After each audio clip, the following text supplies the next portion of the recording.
Good evening, everyone. Welcome and thank you for being here this evening. I'm Lawrence Real. I'm the mayor of the village of Los Ranchos, and I'm calling the meeting of Tuesday, October the 21st to order. This meeting is being streamed on the village website, and the public can also participate via Zoom. Instructions and overall public participation guidance is listed on the website and on page 4 of the meeting packet. I'll now defer to our clerk, Danielle, to continue to read the additional instructions related to this meeting. Thank you, Mayor. The Village of Los Ranchos is providing the ability for the public to participate in hybrid meetings. As with any application, digital service, or software, the opportunity for failure can occur. Therefore, the village is not responsible for the inability to connect to the meeting, either by Zoom meeting link or viewing via live stream. The meeting is being recorded and will be available online after the meeting on the village website. Thank you very much, Madam Clerk. Would you please call the roll? Thank you, Mayor. Trustee Benavides. Here. Trustee Kiefer. Here. Trustee Radnovich. Here. Trustee Rynell. Here. Mayor, we have a quorum. Thank you very much. Now, would you all please stand and join me in the Pledge of Allegiance? I pledge allegiance to the flag of the United States of America and to the republic for which it stands, one nation, under God, indivisible, with liberty and justice for all.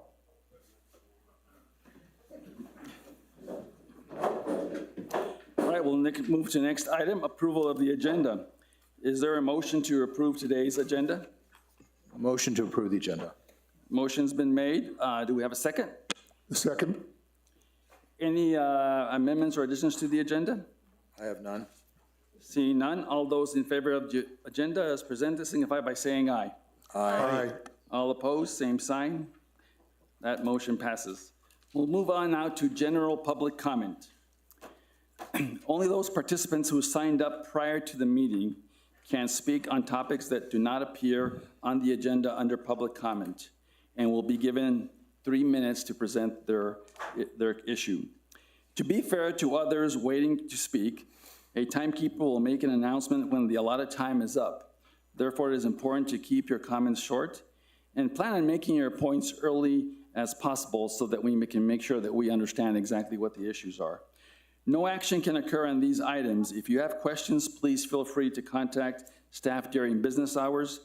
Danielle, my assumption is that you have the list of the folks that have signed up, or is that correct? Yes, Mayor, that's correct. Our first individual is Miss Nancy McGow. If you would, please approach the podium, state your name and address for the record, and you have 3 minutes.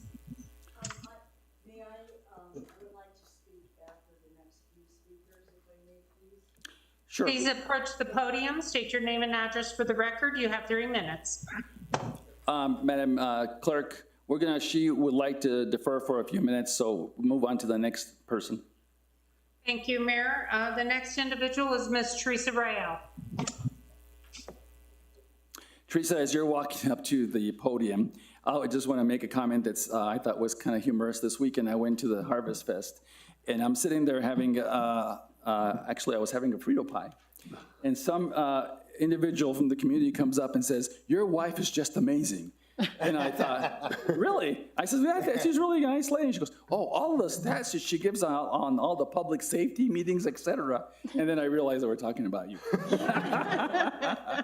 I said, yes, Teresa's really amazing, and I'm sure hubby finds her to be really super amazing. Anyway, just thought I'd share that with you. Well, on that note, I had somebody tell me that my husband was doing a good job. And I thought they were talking about Alan at the yard sale, and then they brought something up about we needed a mayor just like him. And I'm like, oh, he's not my husband. Well, there you go.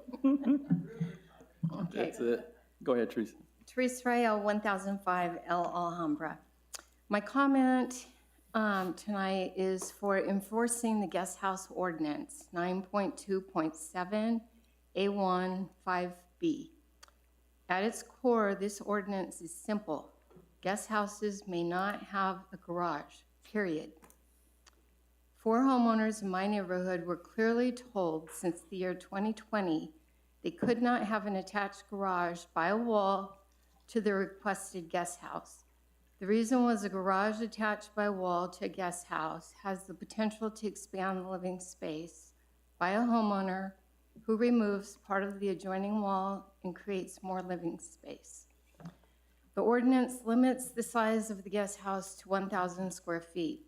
Last Tuesday, Planning and Zoning approved a homeowner's request for a guest house with an attached double-car garage / storage space, stating the guest house would not have an access door to the garage and the garage is for use by the primary residence. This clearly violates the spirit of the ordinance, which is meant to limit the size of the guest house. This now sets a precedent for other properties to skirt the ordinance and potentially create accessory dwellings that exceed the size restrictions. I'm not opposed to guest houses. I support multi-generational living.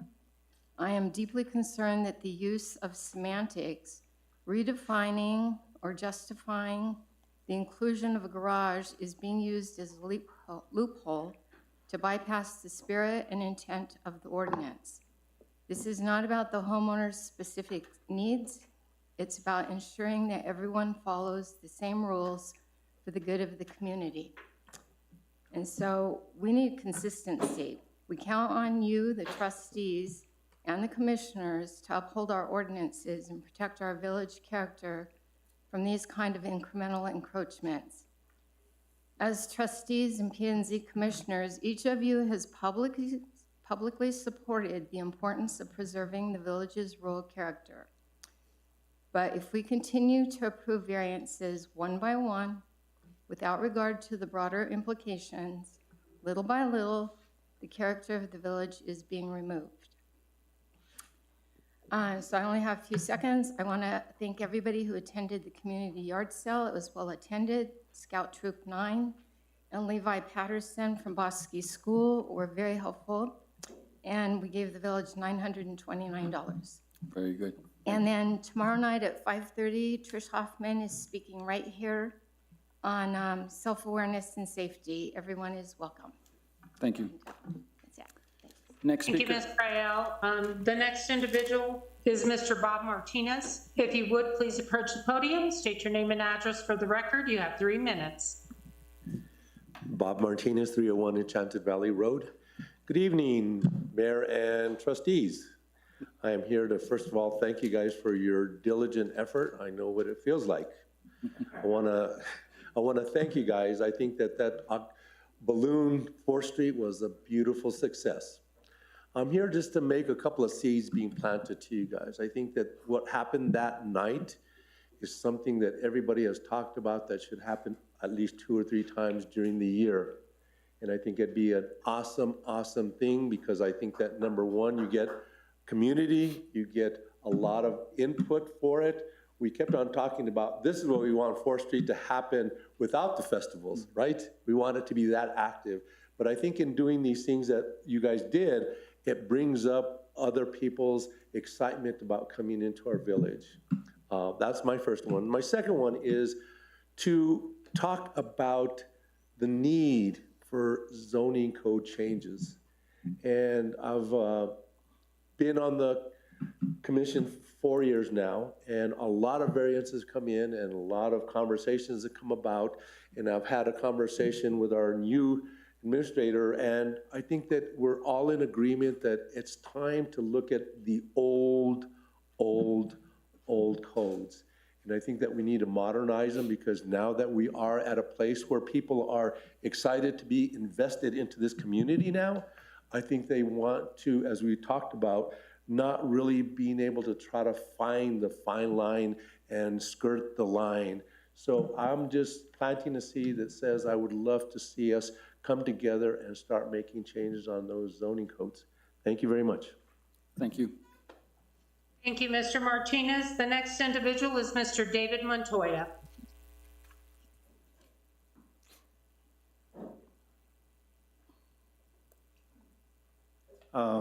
Thank you, everyone, and I'm at 8831 4th Street Northwest.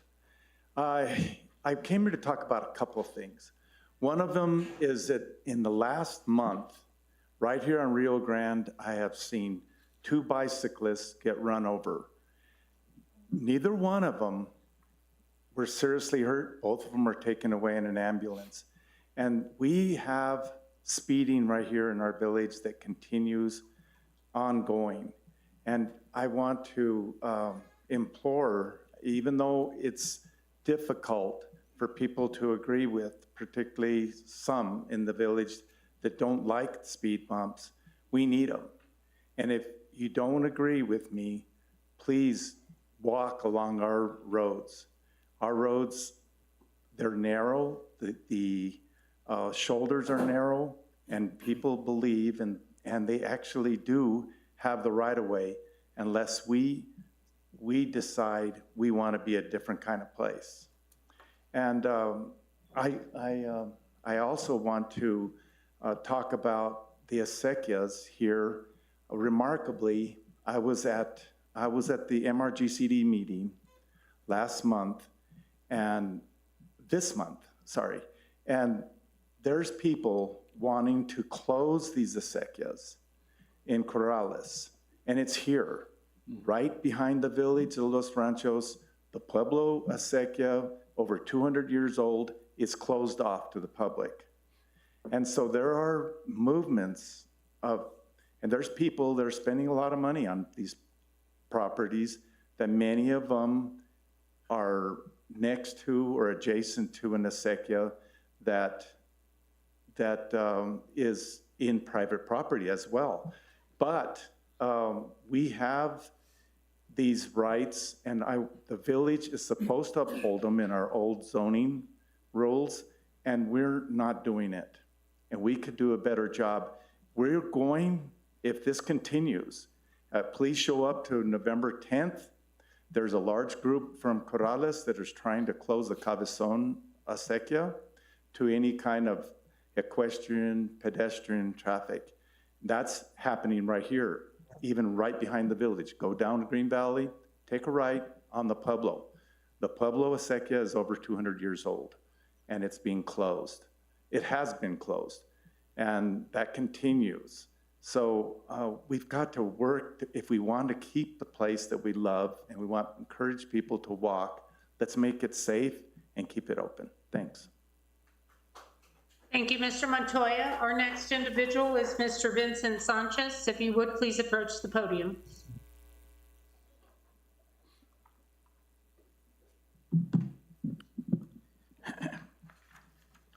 My name is Vincent Sanchez, 6802 Rio Grande. I know I'm not the only one alone in feeling that public voice is limited during public meetings. I would like to suggest to Mayor Royale and the Board of Trustees to consider a public speaking opportunity before adjournment for public meetings going forward. This would be a chance for the public to ask questions and provide comment on only what was discussed in the current session. I would hope that this would include a chance for dialogue, allowing quorum members to ask the public speaker a question if necessary. Having this at the end would encourage citizens to remain till adjournment and encourage public participation. To be respectful of time, the speaker could have 2 minutes, and the discussion time for the quorum to the speaker could be limited to 5 minutes, if further engagement is constructive. I think the cost of this would be a little time, but the opportunity villagers would get is a chance to be part of dialogue, something that I believe is contributing to the feeling of not being heard. To piggyback off of something that David Lopez was bringing up, which I think is really important, is that the acequias are not being properly, they're not being properly controlled by the village in the way that they should be. Those waterways are the arteries of this area, and being green and being part of this community, and it has been what makes this area different, and is also what is used as pictures and imagery for what makes this area great. So, thank you. Thank you so much. Our next individual is Mr. Dan Bowles. If you would, please approach the podium, state your name and address for the record. You have 3 minutes. Good evening. My name is Dan Bayless. I live at 709 El Alhambra Circle. I'm here to echo the comments that Teresa Royale made with respect to the P&Z's approval of a guest house with a garage. I don't know if attached the right word. The ordinance, I read the ordinance, it says a guest house may not have a garage. Apparently P&Z approved it because the applicant said there wasn't going to be a door between the house and the garage. I spent 15 years as a licensed contractor. I can make a door in a wall in about a day. I don't know what those plans look like because I didn't go to that meeting, but if the combined square footage of the guest house and the garage is more than 1,000 feet, it's clearly too easy an opportunity to avoid or evade the requirements of the ordinance. In June of '24, I applied for and received a permit to build a guest house on my property over here on El Alhambra Circle.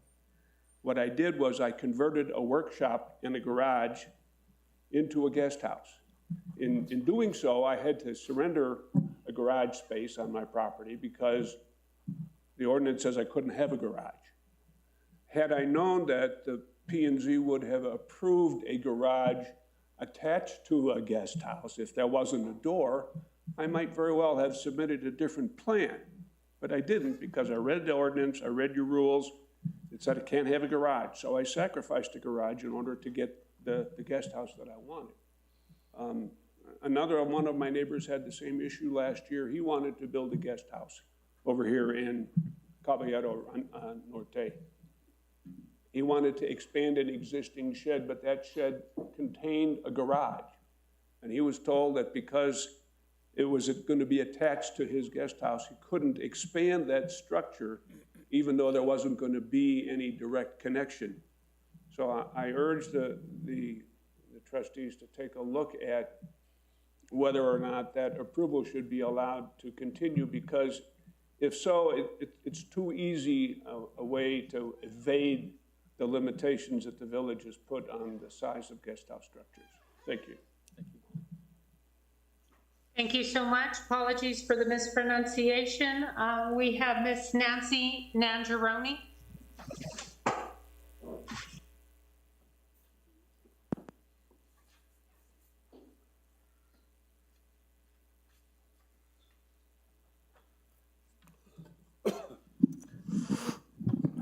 Hi, Nancy Nangeroni, 7315 Guadalupe Trail.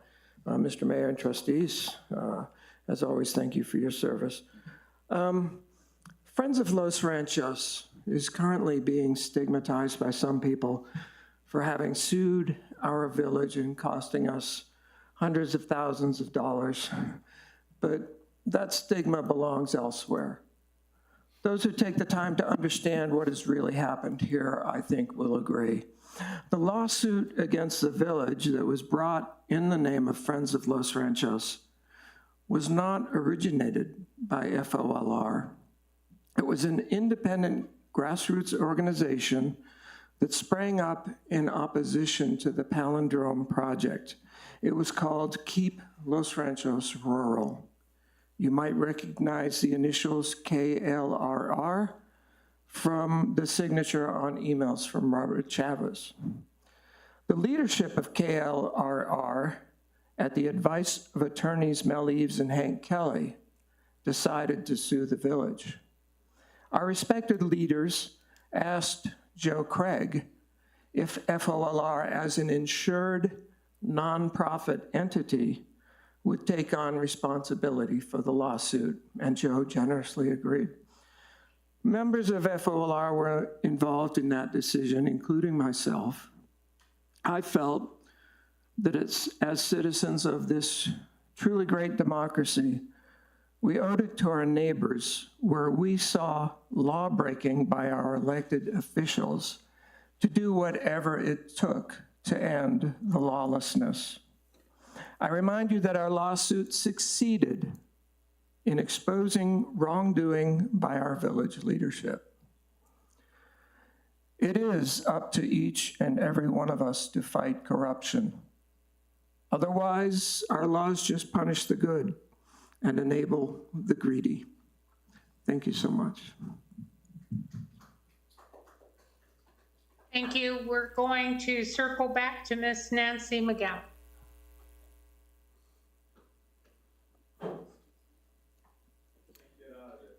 Ms. McGaff, would you like to sit? You can if that. No, I'm You're fine, I okay? can stand, All thank you. My name's Nancy McGough. I live at 730 Mullen Northwest. We've lived there for over 40 years.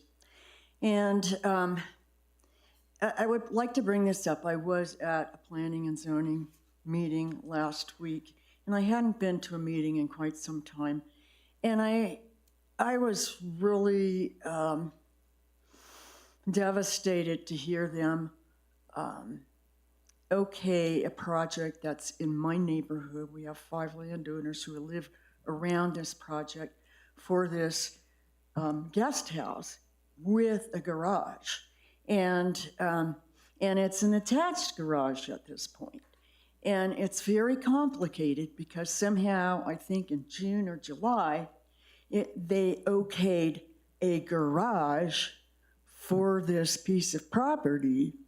And then in what they were looking at last week, they were looking at making the standing garage into a guest house. And they already okayed a garage before that, and so it was confusing as to whether they were going to attach the two together or not. The standing garage was 1,200 square feet, and the guest house that they wanted to put on was, oh gosh, I want to say 928 square feet. And what they wanted to do was put the extra space from the original garage and call it garage storage. And then I guess they were going to add on this other garage. So the point being is that, as already been said, the ordinance is there. You cannot have an attached garage to a guest house, period. And so I was very uncomfortable with those findings. And also at the same time in this meeting, there were supposed facts that were presented that were not true. And they, I don't think they were well researched when they came up. So that was very, very distracting and uncomfortable. I think we need to make sure that our commissioners and all of you abide by the ordinances, and if you don't know them, go back and look at them again, because this was very unfair to the people around this particular house. So that's what I would like to say. Thank you. Thank you. Thank you so much. Mayor and trustees, that concludes public comment. Oh, great, very good. All right, we'll now move up to our next item on our agenda is approval of the minutes. Do we have a motion to approve the minutes as presented? I'll make a motion to approve the minutes as presented. Motion's been made. Do we have a second? I'll second. Moved in second.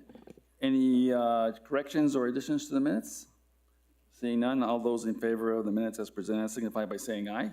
Aye. Aye. All opposed, same sign. It's been approved. Oh, that's right. Trustee Renaud was not here. So, Madam Clerk, did you get that abstention?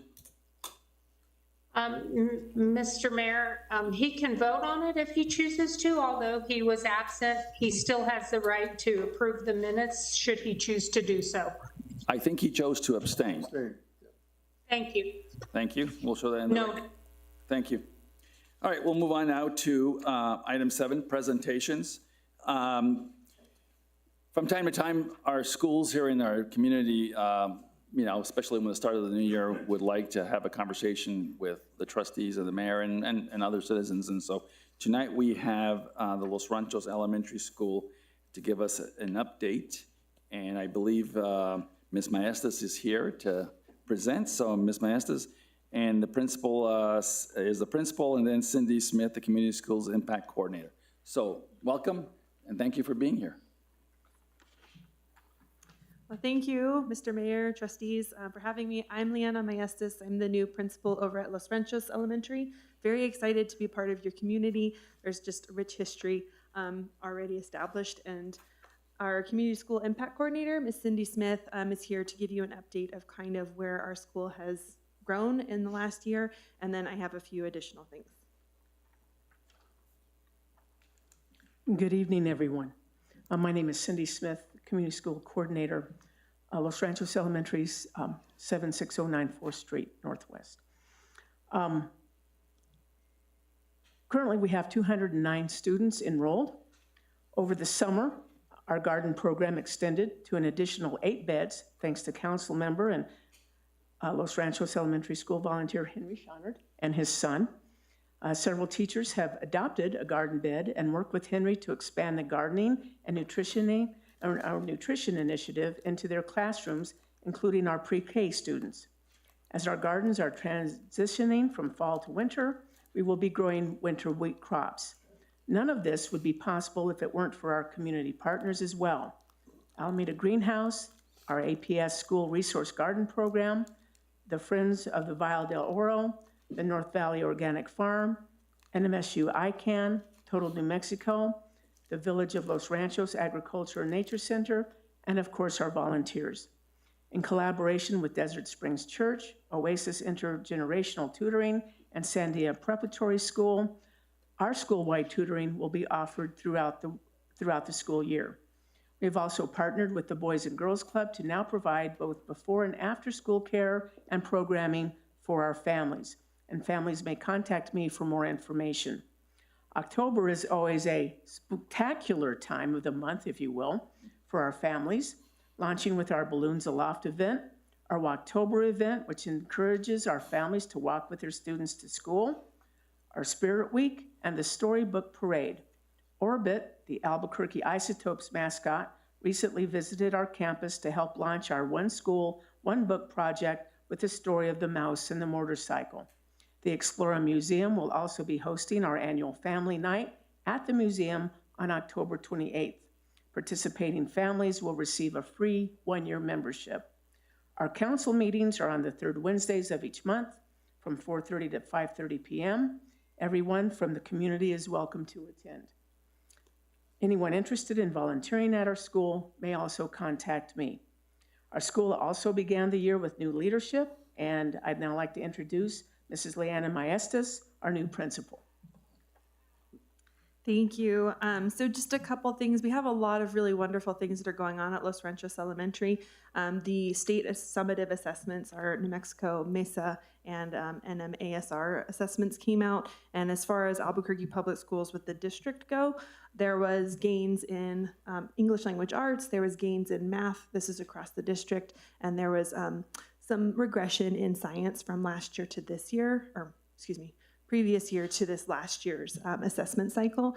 I would really like to point out that Los Ranchos in particular had over a 19% gain in their science assessment. And so a lot of that can be contributed to the agricultural STEM and STEAM activities that we have going on. So that was really exciting to see. As a school, we do have preschool. We have a bilingual heritage program. We are also K-5. We have some of our district special education programs for social communication as well. So we do service quite a variety of students here in the village and across the district. We also received a structured literacy grant this year. First year of our implementation cycle. It'll be a 3-year cycle, really focusing on the science of reading and structured literacy strategies to help our students gain proficiency in reading and writing. So we're excited about that. And then Walktober was an initiative that we engaged in with the Vision Zero traffic safety with the city. It was a very successful event. Some of you may have attended, and This is just the precursor to gaining awareness with our community, with our students about pedestrian safety. Within our community, within our school, we have a lot of students who live within walking distance but are unable to walk because of traffic safety issues. So raising awareness around that and hoping to implement what we call a walking school bus in the next year, where we have some designated walking routes that are safe passage routes with adult supervision for our students to travel to and from school safely. Okay, well, thank you very much for taking the time to be here. And as always, this is a very important school. It's got the name of our community, and so it's been around for a long time. I would just say, at least from my part, and then I'll have the trustees ask some questions if they have any, but it's always important, I think, to keep the relationship between APS and the village at a level of open communication, et cetera. You both being involved with the school system, that's not always easy, and I get it. We're both two big institutions, and APS is certainly much bigger. But the fact that you've taken the time to come up and visit with us obviously speaks to who you are in the school and how important it is for us. So thank you for all the work. I would say that as you start looking at the Vision Zero issue, in my previous work in Albuquerque, it is a huge issue in every community in New Mexico. But I would ask you at some point maybe to visit with Maria Rinaldi, who is doing a lot of the work that we're on 4th Street. And you've already started seeing some of the construction work there at Ranchitos this week with the gas company beginning to move some lines. That really kicks off our next phase of the improvements on 4th Street. But as those improvements are being, if you will, now coming to fruition, making sure that you all visit with Maria and get a sense of what she's got planned and what we might do if we have to help ensure that our kids can get to school safely and that their parents can get there too, and others. So, but again, thank you very much on my part. So I'll open it now to the trustees. Anybody have any questions? Trustee Kiefer? Thank you, Mayor. Thank you for your presentation. Just a quick question. So I know that there's, you made a statement that there's been an increase in the district, or in Los Ranchos compared to APS district in math and English. What is the proficiencies percentage for these kids? Overall, as a district, we're sitting around 30 to 40%. It varies from if we're talking about English language arts or math. And then that's overall, that's not broken down by demographics as far as like grades go or schools go. But in general, it's between 30 to 40% proficiency rates for both English language arts and for math. Okay. And so there's no way to get that specifically to Los Ranchos Elementary? There is, yes. Oh, okay. Yeah. Okay. I was just curious. And then science, you said we regressed a little bit.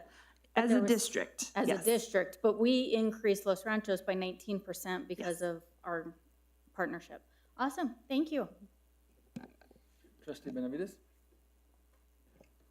Yeah, hi. So I'm very much concerned about the low enrollment in Los Ranchos. And Los Ranchos is pretty dear to us because our 3 kids went to school there, and my wife and I did a lot of volunteer work.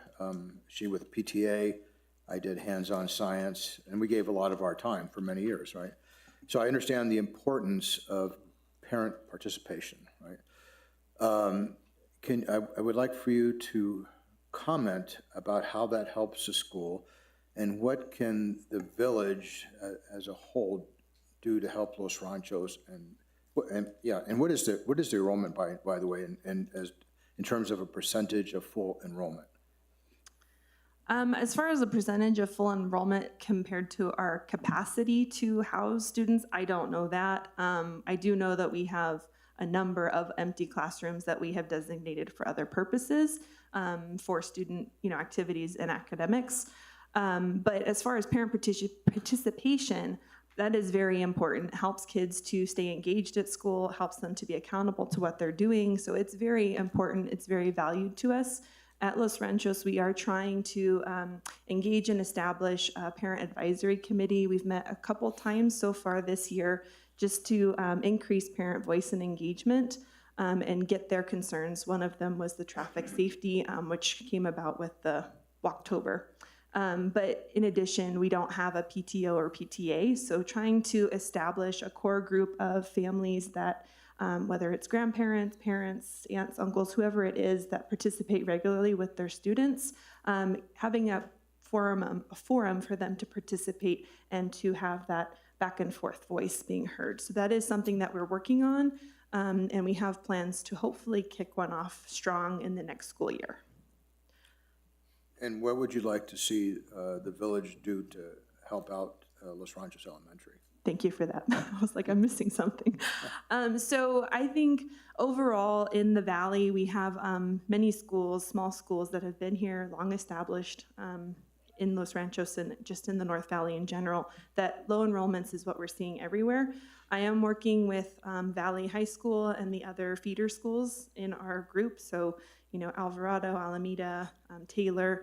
So we meet once a month as principals to kind of collaborate and figure out what we can do to create that through line. What are we working on together that showcase the cool things that we have going on at every school? And how can we increase the capacity for students to move from elementary to middle school and high school, expanding on that pathway for career and technical education? So that's one of the things that we're trying to collaborate and kind of fine tune a pathway so that we can advertise and bring more families into our community. But as far as the village, I think just that community participation, we have a lot of opportunities capitalizing on the community aspect of really enriching and engaging field trip opportunities, educational presentations, collaborations, speakers, that type of a thing. There's so much rich knowledge and opportunities. Many of our kids don't know what a tractor is, and we're right here in the valley. So being able to really enhance their education in that experiential learning with the community is what I would like to see. Okay, very good. Thank you very much. I'm sure there'll be lots of other ideas come up at some point, but thank you very much. Trustee Reno. Okay, Trustee Renovich. I just wanted to thank you for coming and for keeping us informed. You come every month, and it's really a help for us to know what you're doing and how we can help. So thanks. Of course. Thank you so much. All right, thank you very much for being here.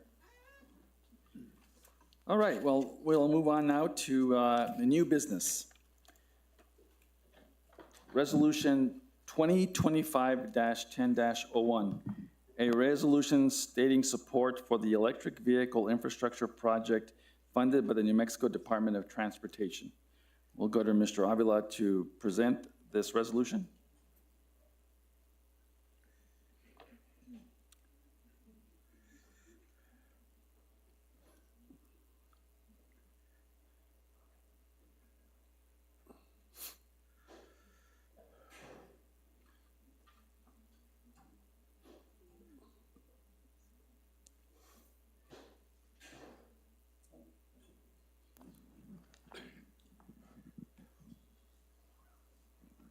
Mr. Mayor, trustees, this resolution is acceptance of the agreement, and it's the resolution is in support of the electric vehicle infrastructure project funding, but that funding is also an agreement, so it's two things at once.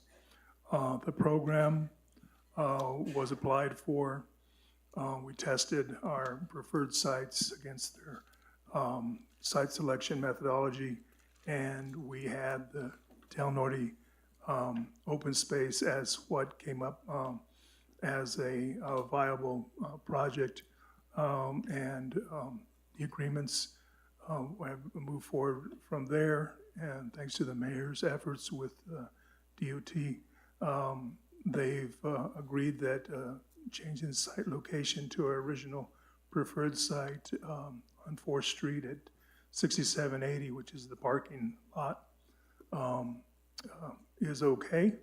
And this agreement is the Board of Trustees' approval of that for over $750,000 to install EV charging stations. Any questions, trustees, on this resolution? I do, but. We have all right, we'll need a motion to approve resolution 20-25-01. Motion to approve Resolution 2025-10-01. Do we have a second? I'll second it. A motion and a second. Do we have questions? Trustee Benavides. Yep. So I think this is a good thing, but just as for my information, how many connections would we have, and will there be lighting to make sure that people are safe if they're charging their cars when it's dark? The other infrastructure in there, a pad for handicap, lighting, all those things are anticipated with this. It's not just this charging station. And then we also have to upgrade the P&M resource there. We may have to put in transformer. We don't know what's called for. It sort of depends how many other businesses are drawing power there on 4th Street in that area, what might be needed to make sure that these stations work. You may have more information about the electric charging than I do, but that's what we've heard. And so, yes, and I believe it's 2 stations. I can go back through here, but that's what we've been talking about. And they can be, it's basically we buy the power, sell the power, so it's a revenue, it'd be an enterprise fund. And so it has to take care of itself, so maintenance and everything else has to be built into that price. Thank you. And trustee, just to further elaborate, there'll be 2 charging stations.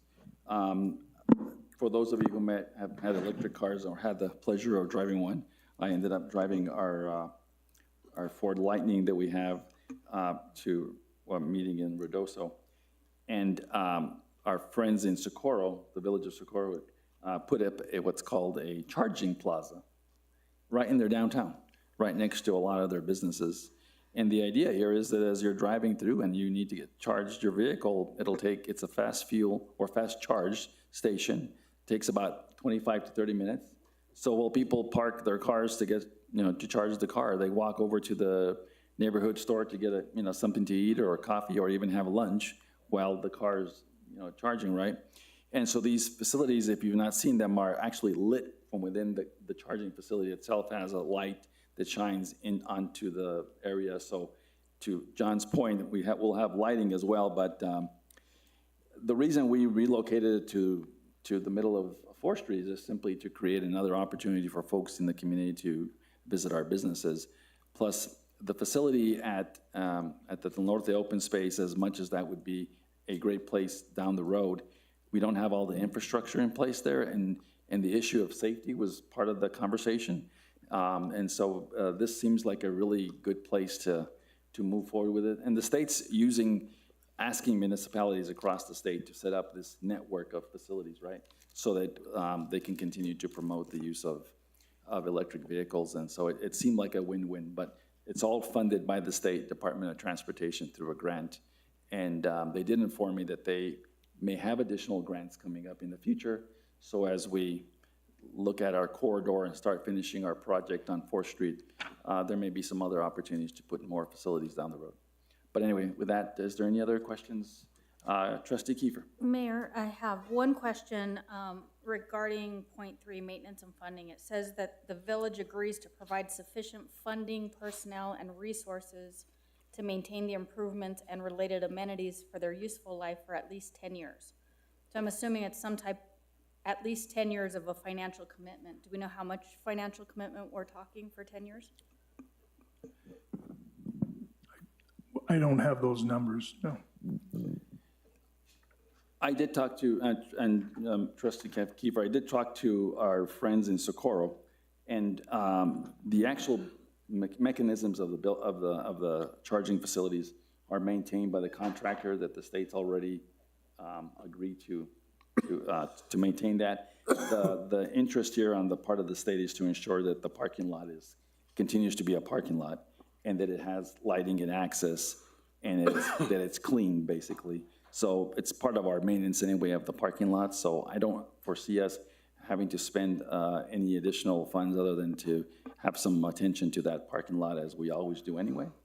And that's why they asked, specifically one of the requirements of the grant was that they be sited on publicly owned land or facilities so that we can make sure that the village also assumes maintenance of the area around the parking. Okay. I just wanted to make sure we're not, battery goes out and now we're on the hook. No. Because they get a one-time. Okay, thank you. Trustee Renau. Trustee Keeper? No, you're not on. You're on. I had the same concerns as Trustee Kiefer did in reading through it. So the contractor is actually going to be responsible then for taking care of maintenance, and if there's any kind of damage, any kind of liability, anything that is going to, potentially come back to the village. It's the contractor who's taking responsibility for this. We're providing the site, we're providing the build out, but the contractor is going to be the operator. That's right. Yeah. I just had a quick question, Mayor. In one part of the piece, it says the grantee designates the persons listed below or their successor as the fiscal agent. Do we have a fiscal agent yet? Because there's blanks in those lines. I would assume and John, I would correct me if I'm wrong, would be that the village will be the fiscal agent of the funds. They'll come to the village and the village will then issue the contracts to get the work accomplished. Is that our intent, John? Mr. Mayor, Board of Trustees, that's correct. We are our own fiscal agent. The agreement's not filled out. We don't have everybody's signature, but yeah, that's what it's for. Thanks, John. Let me just quickly scan the rest of this bill.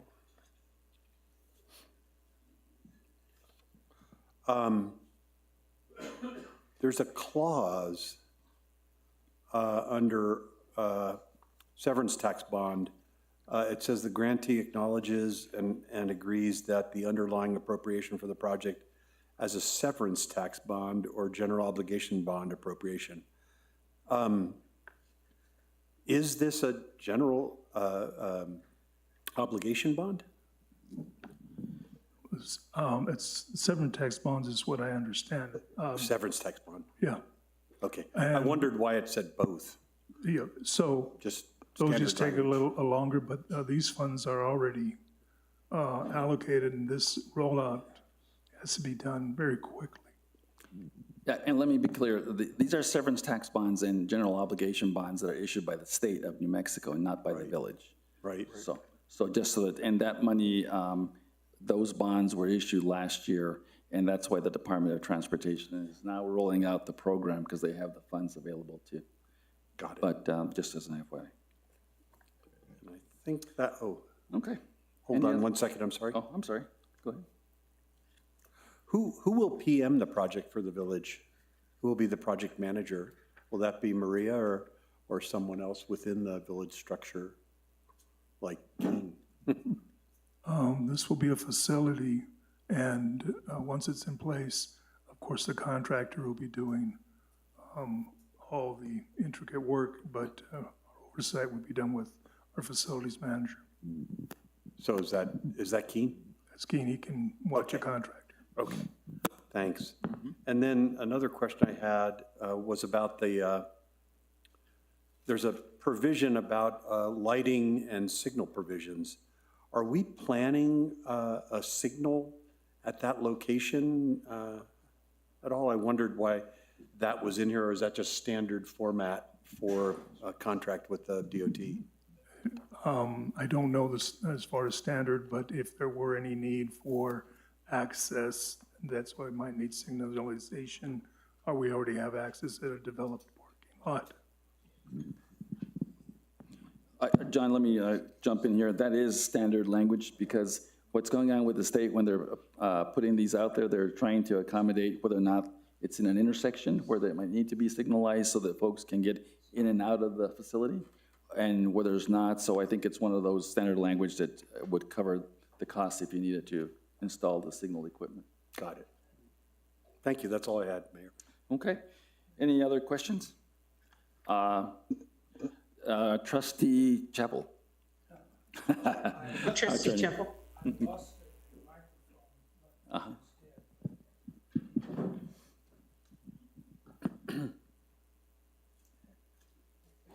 intervening, but just a point. There is a provision of this that everyone ought to look at. It's not something that says you shouldn't do it, but under section number 2, everyone should look at, because this is really where the issue will come up. The Village of Los Ranchos hereby accept ownership of the infrastructure improvements constructed as a part of the project and assumes full liability for their use, operation, maintenance after completion. So if there are accidents and stuff like that, they will need to come under our insurance program. And I think that's pretty common across the board, but something that is an important part of the resolution. Where is that? That's under paragraph 2 of the resolution. If you look on page 17, Trustee Ranovich. Yeah, page 17, ownership and liability. Thank you. I don't think that's unusual, it's just something that had not been discussed. But that's always standard whenever you accept federal state funds for any of these projects. I view this as the basic infrastructure for the community. It's the right thing to do, and it is in our land, so whether we have a station there or not, if someone does get hurt there, it's still our liability. So I think it's... Growth in electric vehicles is going to continue, so it just makes sense for us to support it. Absolutely. All right, any other questions? If not, Madam Clerk, please, do we need to call the roll on this, or is this a voice vote? Mayor and trustees, this is a roll call vote, so we'll go ahead with Trustee Benavides. Yes. Trustee Kiefer? Yes. Trustee Ranovich? Yes. Trustee Rydell? Yes. Mayor, it's 4 in favor, 0 opposed, motion carries. Thank you very much. I'll move along to Resolution 2025-10-02, a resolution recommending a budget adjustment related to the remodeling or recommending budget revisions related to the Capital Infrastructure Program, Fund 311. And we have Ms. Silva here to explain that. Thank you, Mayor. Mayor, trustees, before you is this resolution that coincides with the resolution we just heard. This is the budget adjustment for adding the revenue and expense for the EV charging stations onto the budget. This is a standard resolution to be in compliance with budget state statutes. Do we have a motion to approve the resolution? Motion to approve the resolution. Do we have a second? I'll second it. It's been moved in second. Any questions of Ms. Silva? See none. I'll go ahead, Madam Clerk, to call the roll. Thank you, Mayor. Trustee Benavides? Yes. Trustee Kiefer? Yes. Trustee Ranovich? Yes. Trustee Rydell? Yes. Motion passes 4-0. Thank you. Thank you very much. Resolution 2025-10-03, a resolution stating participation in the capital outlay program administered by the New Mexico Department of Transportation. We have Ms. Rinaldi to explain the resolution.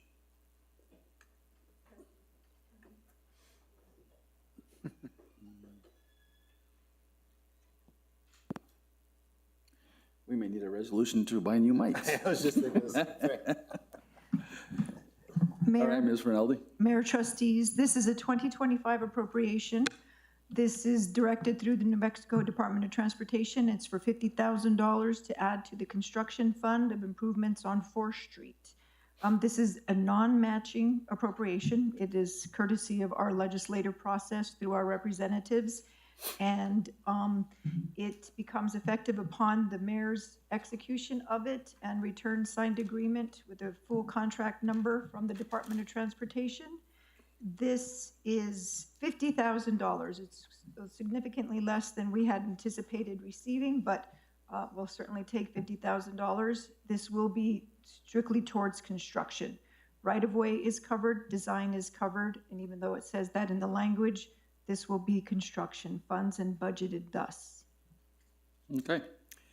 Do we have a motion to approve the resolution? Motion to approve Resolution 2025-10-03. Do we have a second? Second. Any other discussion on this resolution? Seeing none, Madam Clerk, call the roll. Thank you, Mayor. Trustee Benavides. Yes? Trustee Keeper. Yes. Trustee Ranovich. Yes. Trustee Reinell. Yes. Thank you. Motion carries 4-0. Thank you very much. Now for the issue of the moment, resolution number 2025-10-04, a resolution amending 2025-06-03, a resolution extending and amending the existing moratorium on the processing of applications for new development within the village center zone with certain exceptions. With that, I'll turn over to Ms. Schultz, our planning director, to provide information on the bill. Thank you, Mayor Rael and trustee members. This resolution comes forward as a response to public comment that was received at the Board of Trustees meeting last month from a property owner who owns an arts business on 4th Street who's looking to do some remodeling to add some square footage, but he is caught under the moratorium. We kind of knocked our heads around on how we might look at the moratorium again in a way to be responsive to the community, but also responsive to the members of the community who want this moratorium to stay in place. And is there some kind of middle ground that we could get to that still protects what the moratorium intended to originally protect, but might also allow for development to move forward that's kind of respectful and maybe more in line with what we would want to see on 4th Street. So the proposal in front of you this evening doesn't substantively change the moratorium. What it does allow the department to do is to start looking at applications that have come in within the moratorium area. The way that the language is written today, if the department receives an application, which it has, the speaker you heard from last month submitted in March, the department has no ability to begin a review on that application. And I can tell you that the bundle of plans he brought is very thick, and the thicker the plans, the more revisions there tends to be. And so if the department has the ability to at least start reviewing now, to not issue an approval during the lifetime of the moratorium, but to start a review and to start to have a back and forth with the applicants so that they can get an understanding of what might need to be changed to be compliant with the code, so that by the time the moratorium does expire, when that rolls around, then we can be ready to go with an approval. So to summarize, the substance of the moratorium stays in place. We're not proposing to change that, just to say that the department can flip open the plans and start looking at them. Thank you. Okay. Do we have a motion to approve the resolution? I'll make a motion to approve 2025-10-04. Do we have a second? I'll second that. It's been moved in second. Do we have any discussion? Trustee Benavides. Okay, so as you go through the plans, you have to have some requirements that you're judging these plans against. And so the reason we have a moratorium is because we're waiting for these updated requirements. Is that correct? And it hasn't come to us yet. So what are you judging these plans against? Which requirements? Mayor Rael, trustee Benavides, we would be looking at the requirements that are on the books today. Okay. Is that what we want? Let's just be clear. So the requirements in the books today are still the law of the village, right? The moratorium, as we understand it, was to modify those rules going forward. Yes. And the challenge is that we've got businesses who have applied for, if you will, for a permit to develop their properties. And right now, the staff does not even consider those applications because the moratorium specifically says the staff is prohibited from reviewing those.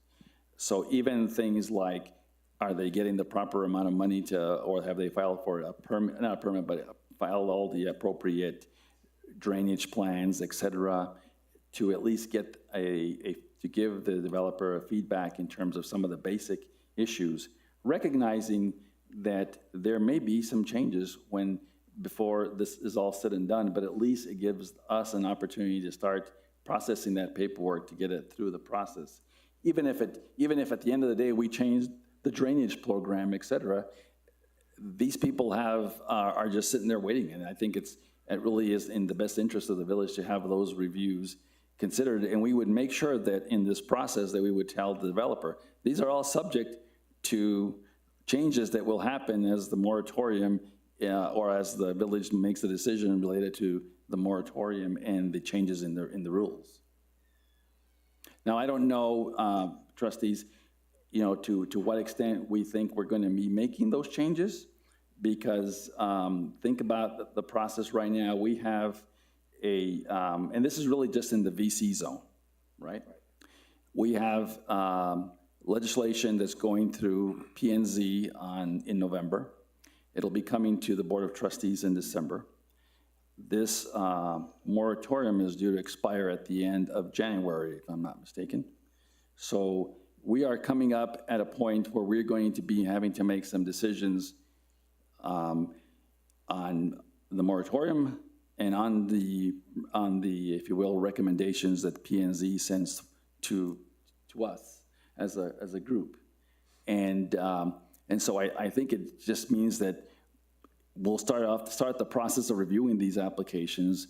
And as Ms. Schultz said, we're not going to issue any permits or approve any of them. We're just trying to get them in the process so that we can, hopefully after these changes occur, we can move expeditiously. My big interest, trustees, and for the community is that we have people who live here who are wanting to expand their businesses and do something that we all want. And we can't even have a conversation with them given the nature of the moratorium as it currently exists. No, I totally get it, that it's not fair for the enterprises that want to go there, right? To hold them up for this great length of time. So the downside is there could be a duplication of effort if things change, right? There could be, yes. Okay. Trustee Ranovich. I have some questions, Mayor. One of the things I wanted to say is we were originally supposed to hear from the group that's been working on this month, and we're still waiting. And January is right around the corner, as you know. So I just want to encourage us to push and get this done so that we can open it up for any developers that want to develop there. But another question I have is related to trying to help the person who came and talked to us last month. Couldn't we set a square footage limit that's slightly above what he's requesting or what that family is requesting to allow us to then approve something small like the person that wants to add on to their business, as opposed to doing it this way and taking the chance that we're waiting for something that may not even follow the reviews that we've given it. Mayor Rael, Trustee Radnovich, that is certainly another approach, yes. So that would allow us to get, let them, I think it's a husband and wife team, to get this done. It's a small addition that they were talking about. I believe it was 400 square feet or something. I don't remember the exact number, but it wasn't big. So that may be a better way to allow them to move forward with this small addition while we're waiting for this larger issue of the moratorium, accepting what that group has been proposing to us and the residents. Mayor Rael, Trustee Radnovich, that's an option if it's the will of the board. We couldn't do that tonight because this resolution has been published with the title and the action as it's been depicted. You're right that there's a percentage threshold in the existing moratorium of 20%. I don't remember off the top of my head what the percentage of this development was. I want to say it was in upwards of 37% or more. that they were trying to increase, and that's kind of where they got They're caught. So connecting two buildings, I think. there are two distinct buildings on the property, and there's kind of a major addition to one of them, and a very small interior remodel on the other one.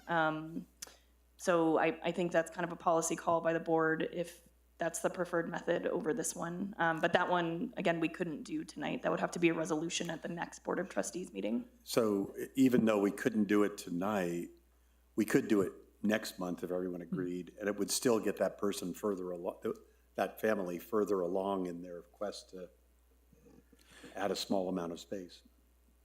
Trustees and Trustee Ranovich, that's right. No, I think we looked at a number of ways to get to this issue.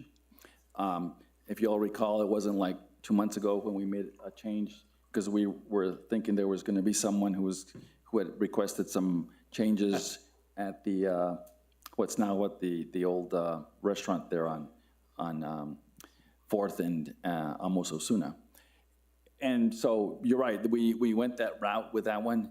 Let me ask, Shanna, do we have any other pending applications besides this one in particular? Mayor Royale, no, we do not. Okay. So it does make some sense that maybe we do these as one-offs, but I want to make sure I get everybody's perspective. So Trustee Kiefer? Mayor, thank you. I too want to support our businesses. Of course, that's kind of been my what I've been championing since day one that I was elected. And so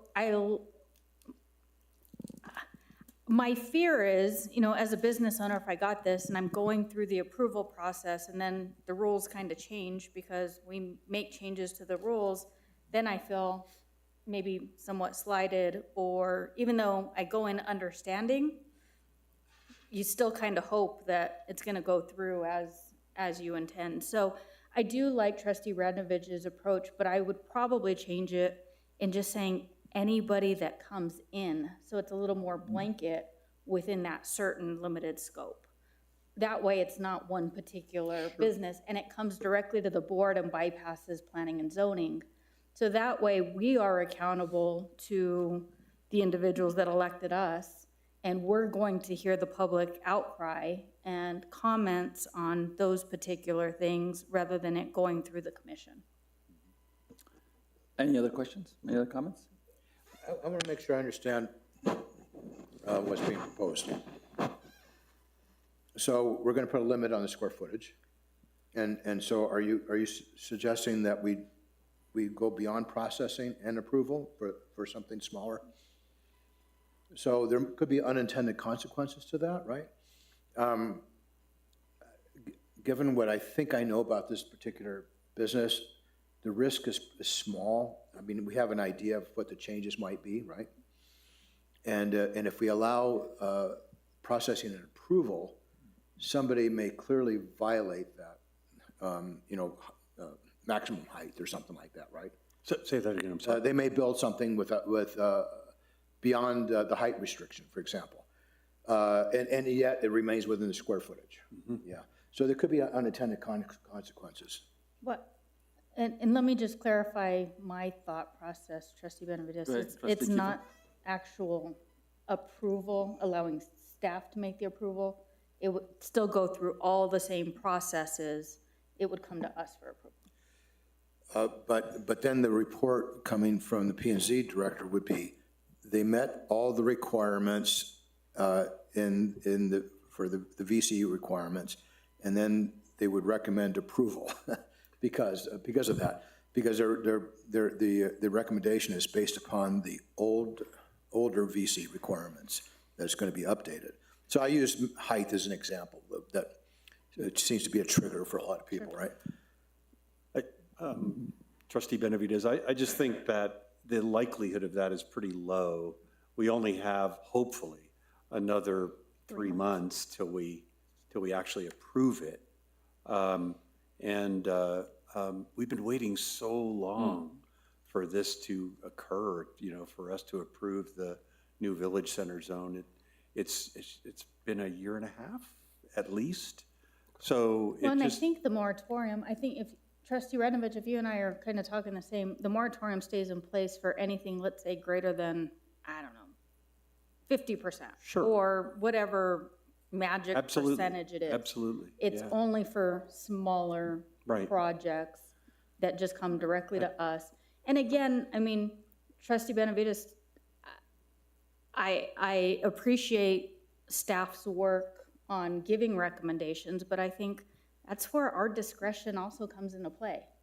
And same with planning and zoning, you know, their discretion comes into play regardless of whether planning and zoning makes recommendations. I think we kind of heard that in our public comments already with, you know, So here's discretion. Here's the scenario. Someone comes in with an application, not the person that we're concerned about, because I believe it's a low-risk situation. But somebody comes in with an application, and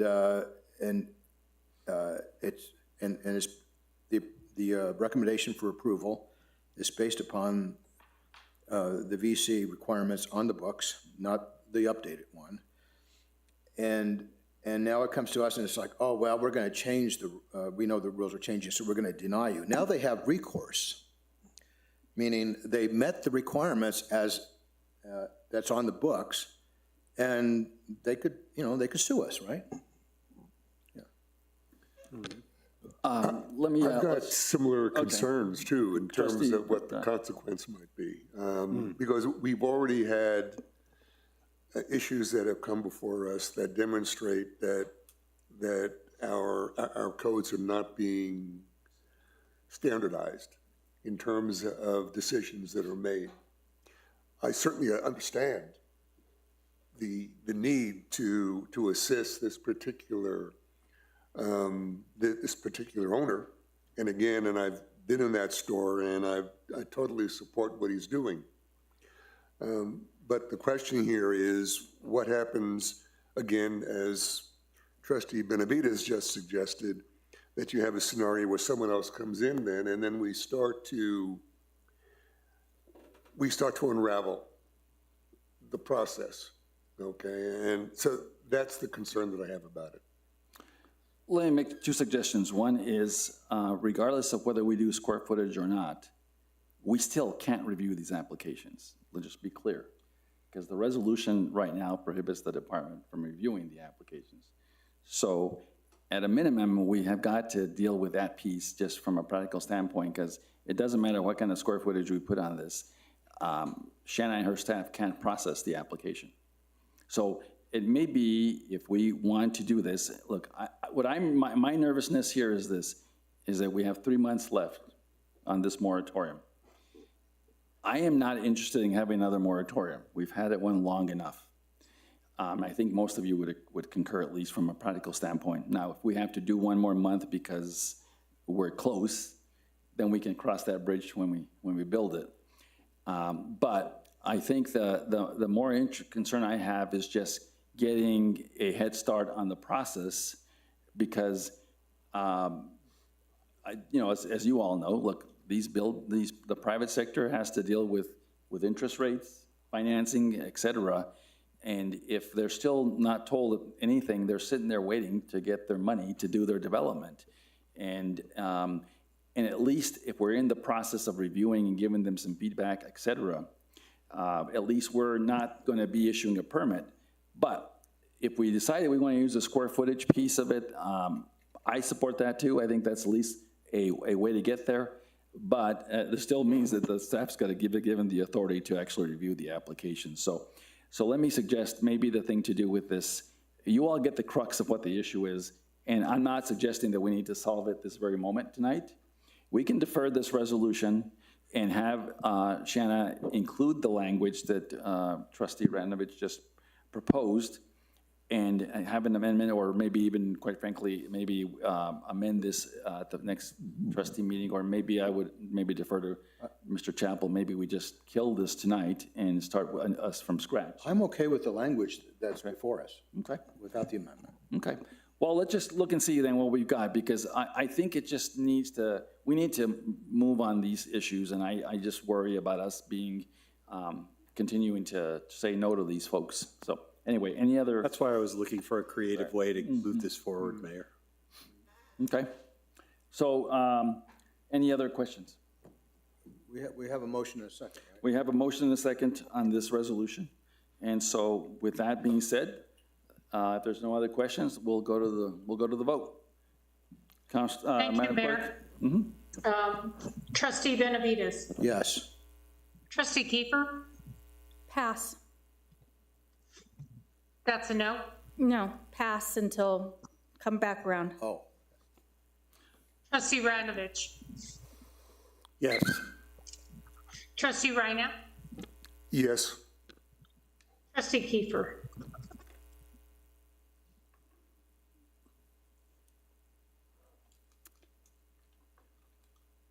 Yes. Thank you. Mayor, all in favor, 4, unopposed, 0, motion passes. Thank you very much, trustees. I know this is a challenging issue, and I just want to make sure we're all moving collectively together on this. So we'll now move to old business. This is ordinance number 303, adoption of an ordinance amending the text of 9.2.3, definitions, 9.2.6, transfer of development right regulations, 9.213, gateway district zone, 9.214, village center zone, 9.218, off-street parking regulations, and 9.222, signs of comprehensive zoning code to remove duplicate and unused terms, modify existing formatting for consistency and clarification, and update all standards to meet applicable specifications and requirements. This is a continuation from the September 21st, 2025 meeting. Mr. Chappell, would you please swear in the individuals who will be speaking on this ordinance? Anyone that wants to testify, please raise their right hand. Do solemnly swear to tell the whole truth and nothing but the truth under penalty of perjury. All right. Is there anyone signed up to speak on this, Madam Clerk? Mayor, yes, I have an individual by the name of Mr. Vincent Sanchez. If you would, please approach the podium, state your name, and you have 2 minutes.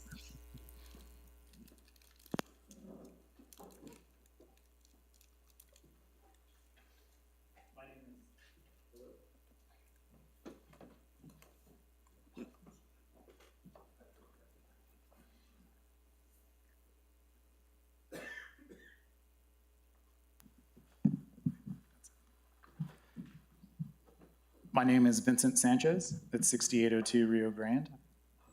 I previously spoke about build to line as a definition not being utilized in the village code, and has been deemed useless. I see this as throwing out one of Grandpa's old tools just because you don't know how to use it.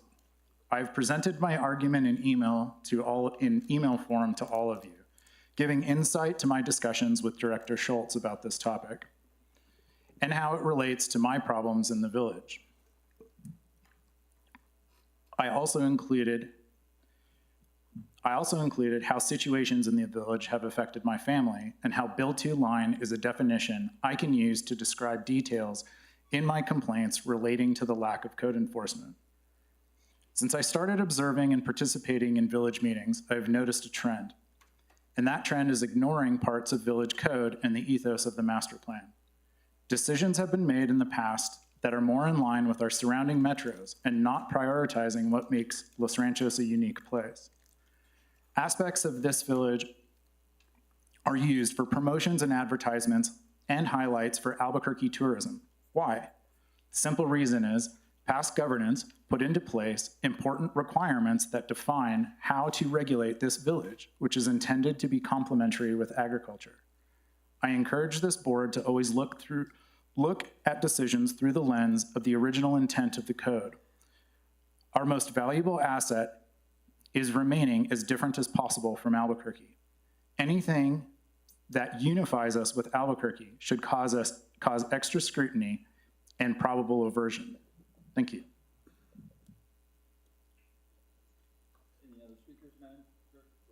Thank you, Mr. Sanchez. With that, Mayor, that concludes public comment on ordinance number 303.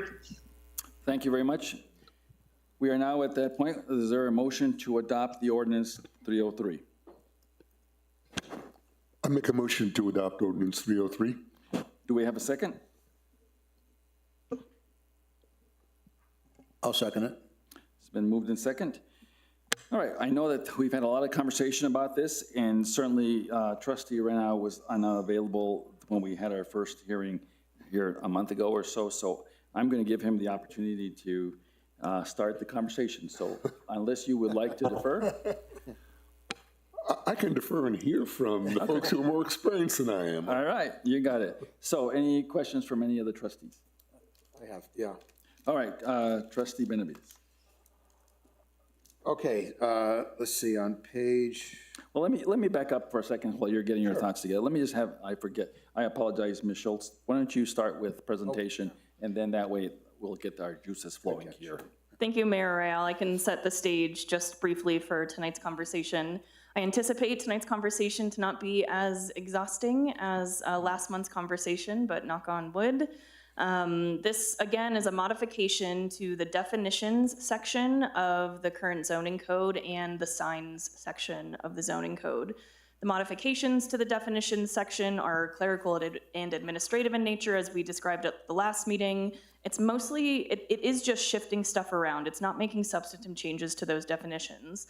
The sign update, however, is extremely substantive. Most of the sign code has been reworked, either reworded, removed, or added to make it easier to enforce, clearer to enforce, and to make our sign code much more kind of updated and modern.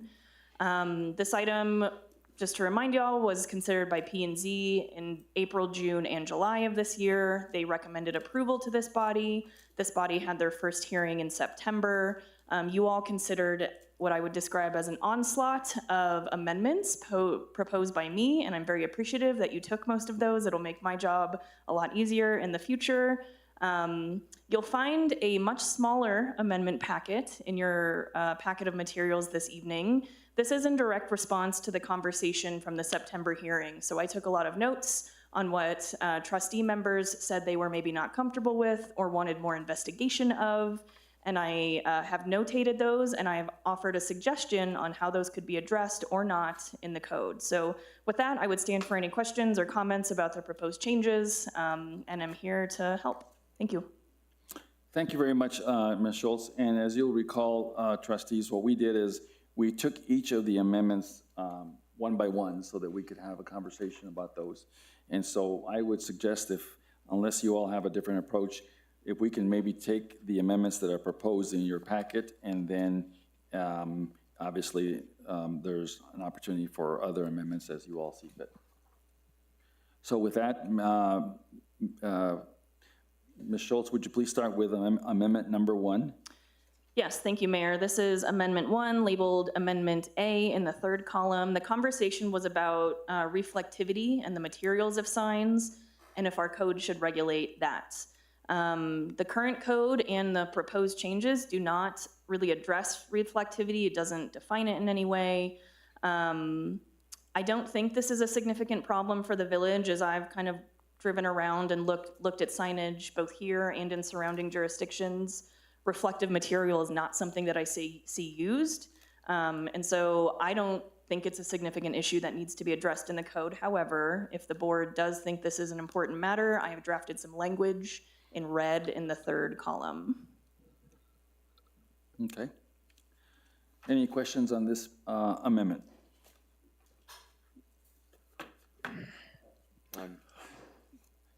If not, we need a motion to approve amendment number 1. I have quite a few questions, and I think I sent most of them to you last month, Shanna, but some of them weren't changed, and I wondered why.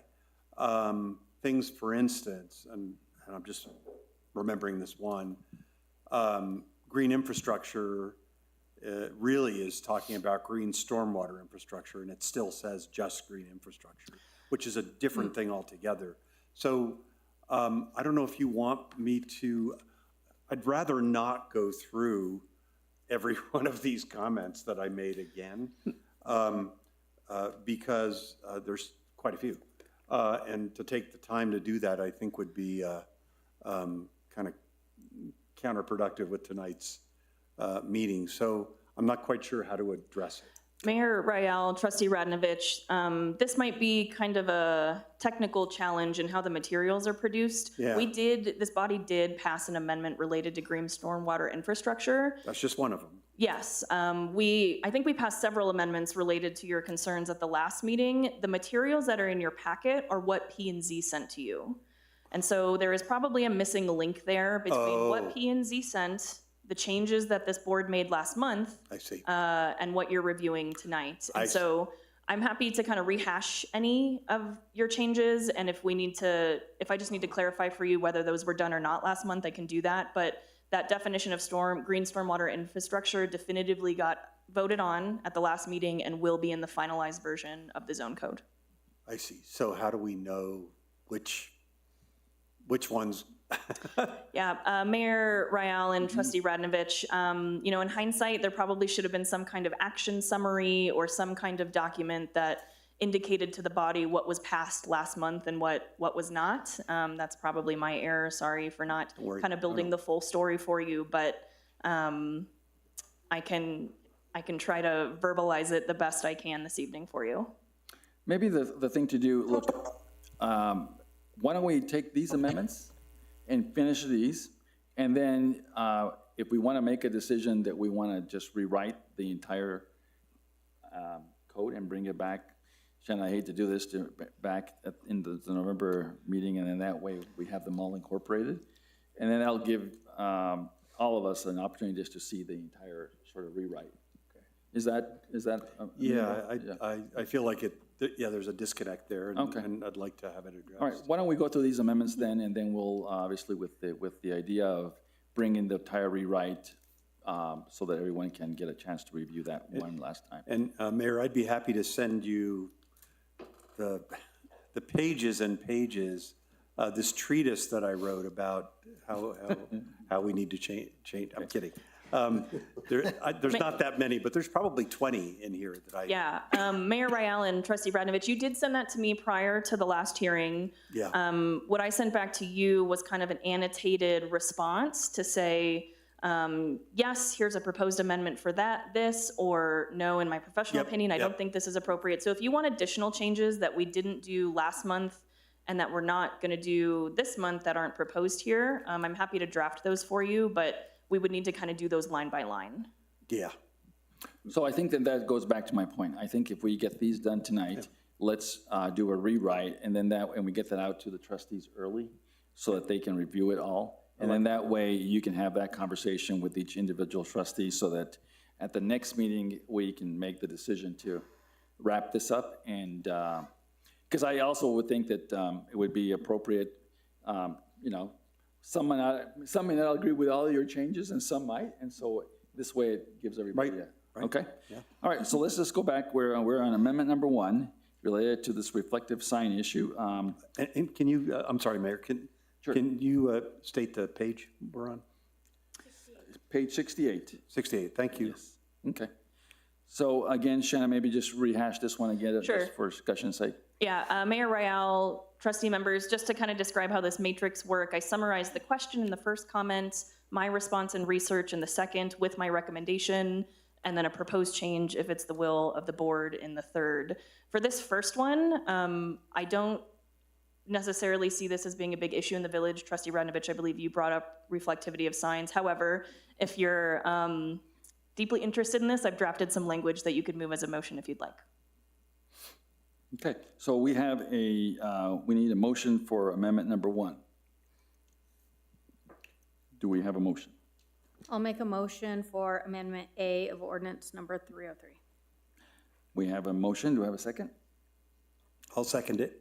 It's been seconded. All right. Any discussion on this amendment? Seeing none.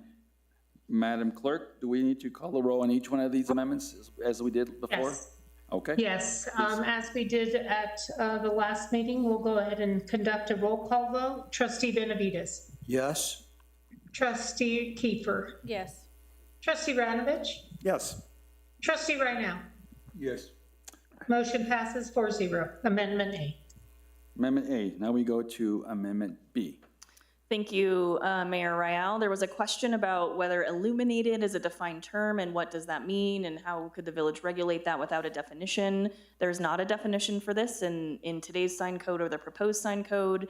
And so I've drafted a definition based on many, many other codes, what I thought would be kind of comprehensive for the village of Los Ranchos. Okay. Do we have a motion on Amendment B? Motion for Amendment B. Do we have a second? Second. Okay. Any discussion on this particular one? None. Seeing none?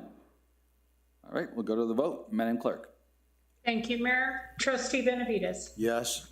Trustee Kiefer. Yes. Trustee Ranovich. Yes. Trustee Rydell. Yes. Motion passes 4-0, Mayor. Thank you very much. Now we'll go to Amendment C. Thank you, Mayor. There was a conversation at the last hearing about pole-mounted signs. This is a particular type of sign that is constructed on kind of a thin pole.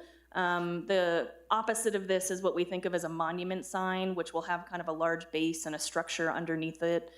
In my research, especially in our surrounding jurisdictions here in New Mexico, it does appear that a lot of codes do ban pole-mounted signs. This is generally an aesthetic preference that pole-mounted signs can look kind of junky, or maybe like the property owner isn't totally invested as compared to what's required for a monument sign.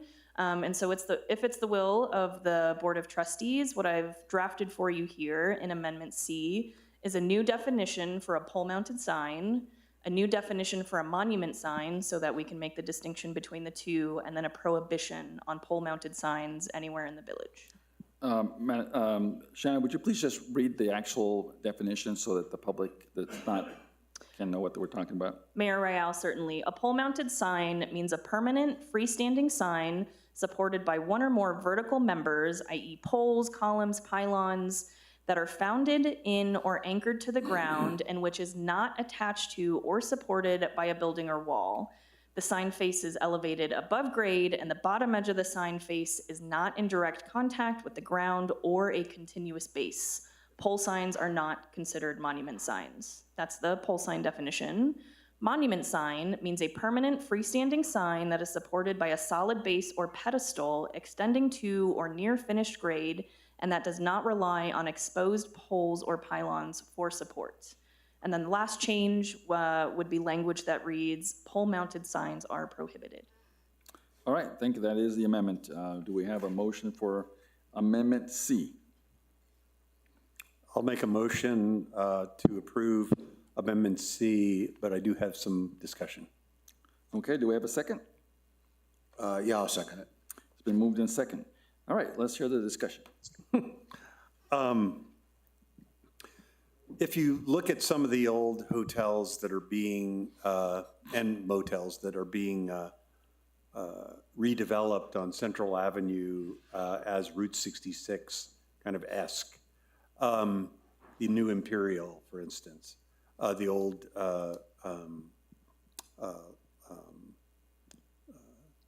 I'm forgetting the name, but the one right across the street from the biopark, Elvado. Oh, wow.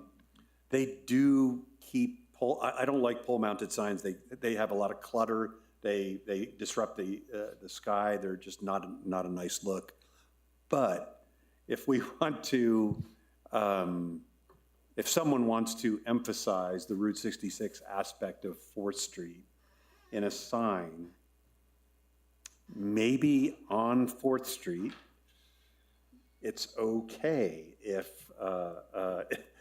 if they're trying to make it a kind of deco Route 66 sort of design that fits in with the El Camino restaurant sign, which is pole mounted, or the El Camino Motel sign, which is pole mounted. So it just came to mind, and I'm just trying to be kind of emphasize the history of Los Ranchos from the Route 66 perspective. Okay. Any other comments? So it came to mind. I just thought I'd bring it up. All right, very good. Any other comments on this particular amendment? I mean, so pole-mounted signs that are already there get to remain there, right? But you're saying if somebody wants to create a nostalgic look, right? Liked the way there was one just created downtown Albuquerque. I think it was the new brewery. They have a pole-mounted sign that kind of looks like, well, it does look like old Route 66 signs. Yeah, I don't know if we should allow that, is my opinion. Okay. Well, look, I think the important part here is I'm not married to my comment, by the way, Mayor. I'm just trying to think out loud a little bit. It's a slippery slope. Yeah. I think the important part is that those that are already there are going to be grandfathered in, basically. Yeah. So there is some nod to the past, which may give those even more recognition in the future. Yeah. Because they'll be the only ones. Now, having said that, I drove to 4th Street and several other areas in the village today, doing some other things, and started counting the number of pole-mounted signs. So, yeah, it's a 6 of one, half a dozen of the other. So, I'm fine with either way. May I ask a question? Trustee Kiefer, yes, you may. Thank you, Mayor. So I'm just Googled pole-mounted signs, right? And some of the signs that came up are, signs that I have seen in other communities that have, the single pole and almost like a banner in between that say, here's a perfect one that's, really neat, as long as it's an almost more municipality-like, that has the banner in between parking here or, Globitos 2025, or it would be advertising. Would this prohibit those types of advertising signs? I know we've also talked about high school graduates of the village, putting pictures. Those would be pole-mounted signs. Is there exceptions to the content? We really can't do content as I look at Chapel, right? So do we prohibit from being creative as a municipality with those types of signs as well? Mayor Rael, Trustee Kiefer, based on the image that you just kind of flashed, this definition would not make a distinction between that type of pole sign and any other type of pole sign. That's correct.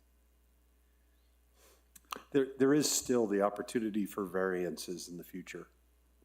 If someone came in and they did this excellent job of making it look like a cowgirl with a really Route 66 looking sign or something like what Trustee Kiefer just said, there are ways to create variances to be able to allow things that are just artistic and. Mayor Rael, Trustee Ranovich, this kind of thing would not be subject to a variance. A variance is really about dimensional standards. We only allow 20 feet, but I need 22.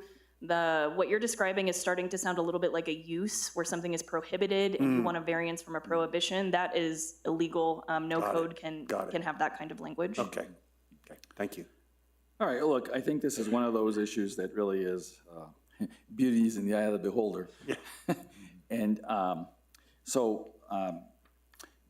there is maybe one median that I would sort of just have for consideration, and we could, obviously, we don't necessarily have to vote on this particular amendment tonight. We could defer this from, if we want to have more conversation, but I happen to love the Blake's sign. Oh, yeah. The legs are cool. And they're poles. True. They're legs. Yes, they are. However, there are other signs, and I think that there's a way to how would I say this? To artistically put some artistic creativity to pole signs, because I think the issue really is, for example, and not to just specify this particular business, but for example, the auto dealers or the car dealerships there on 4th Street, there are a couple that just have a sign, and it just says car dealership. In my perspective, if that sign had some creativity attached to it, some designs to it, I think it would be a nice piece of art as part of the signage, but it's a pole. And so somebody could put pants on Mr. Blake's, you know, right? And I'm just using that as a humor more than anything, but my point simply is that you could design those poles in a way that makes them a little more artistic. And so, but all of that being said, you know, this issue was raised at the last one actually, and so it's really the pleasure of the trustees. What would you like to do with this? We can vote on it and move on, or we can defer it and see if there's some happy medium in the middle. Shannon, maybe in your experience, you can kind of tell me, can we be even more specific on types of pole signs? Like, could it, not the content, but the design of it, can it be where the only type of pole sign would be maybe a you know, kind of, it has to be iron banner pole sign, or, you know, some type of that design versus a straight flagpole looking sign. Mayor Rael and Trustee Kiefer, yes, I do think that's possible. I would maybe want your assistance in thinking of what that language would be, because I don't have a good understanding of the policy direction, but yes, that seems within the purview of what the code could regulate. I might suggest then, why don't we, if we do have a motion to approve this on the table, we could work with Ms. Schultz over the next 30 days and see if there is a definition that might be developed that I think what we're trying to get at is just a straight pipe type of pole. Yep. Is just not adding any value as it relates to what we want to do, and that maybe there is a more artistic pole that we might consider. Now, that's really hard because that's defining, again, beauty's in the eye of the beholder, and who knows what's what, but I don't know, Shanna, what do you think of maybe doing some behind-the-scenes work on this and seeing if we can come up with something?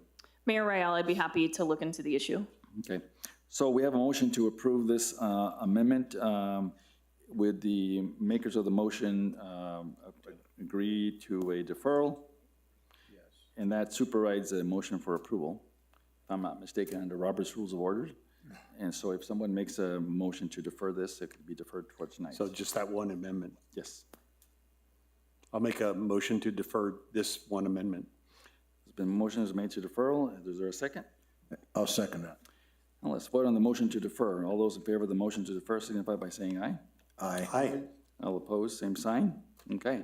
Now we'll, or did I have to go to a vote, Madam Clerk? Mayor, trustees, let's go ahead and do a roll call vote on Okay. that motion to defer. Okay. With trustee Radnovich with a motion to defer, trustee Benavides with the second, and we'll go ahead and do a roll call vote. Okay. Trustee Benavides. Yes. Trustee Kiefer. Yes. Trustee Radnovich. Yes. Trustee Rydell. Yes. All right, well, Motion passes for the deferral. that amendment then will be deferred with further instructions to our director. All right, let's move on then to item, is that going to be item C? Or I didn't see a Mayor We'll be Rael. at Amendment D, Mayor. Mayor D? Okay, Amendment D? Mayor Rael, the next line item doesn't have an amendment proposed with it. If Okay. it's the will of the trustees that there is one, it would become Amendment D. There was a discussion about illuminated signs and a proposed amendment that 40% of a sign, no more than 40% of a sign could be illuminated. There was quite a bit of discussion on if that was the right metric and if that's how illuminated signs should be regulated. So the direction to staff was to do some research on that, and so that's what I did. I talked to staff at a sign company, and I did research on how other codes regulate illuminated signs. And the consensus was that the way to regulate the kind of visual impact of an illuminated sign is by regulating the luminance, which is what our code already does. And so today what our code says is we have size limitations already by square footage, and then there's a luminance maximum. And so however bright you can light that square footage of your sign, you can do that as long as when we go out there with our light meter, it's not over whatever the allowed measurement is. And so the kind of professional that I talked to said that it seemed duplicative to also put in a percentage maximum to go along with the luminance standard, that if you're concerned about brightness, that the luminance standard is what already captures that. So I don't have a proposed change here. If it's the will of the board that that amendment we discussed last month go in, I can provide that language and the motion could still be made. All right, I'm gonna defer to Trustee Kiefer because this was her amendment and let her take the floor in terms of this issue and we'll go from there. Thank you, Mayor. So, it was kind of one of those things of trying to preserve the rural character as much as possible on 4th Street, understanding that that is our most urban area as well. So we are gonna get the illuminations. My thought in the amendment as well was also, and Shannon, maybe you can help answer this, is when does our poor code enforcement officer go out at 11 o'clock at night with his luminance light to check the signs that we have? Mayor Royale, Trustee Kiefer, upon complaint, we will do after-hours enforcement. It's overtime for our code enforcement officer, but we do have the ability to do that, and we do have the, I don't know what the name of the tool is, but the thing that measures the luminance. How many complaints do we get?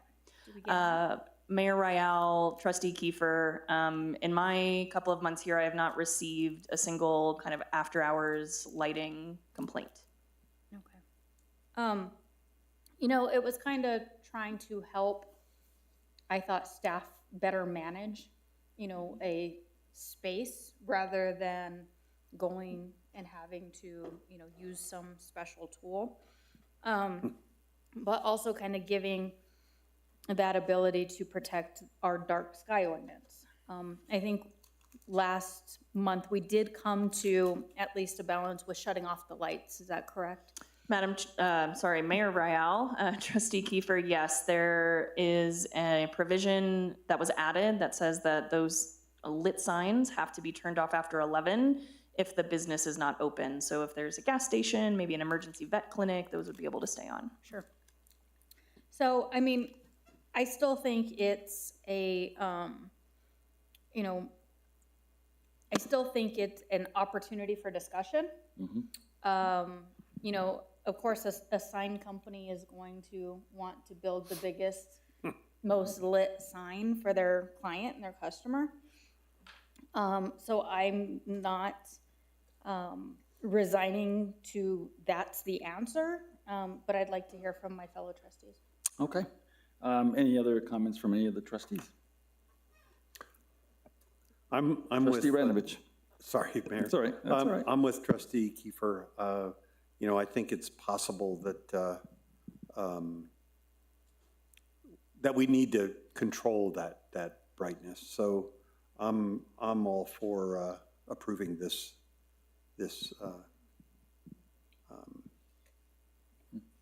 aspect of the ordinance. Okay. Trustee Benavides, any comments? I have no comment. Trustee Urbana.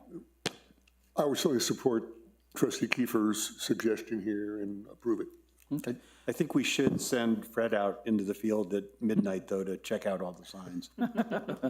Let me just make one comment about this amendment versus what we have in the code. And I just want to make sure that we're not creating two standards.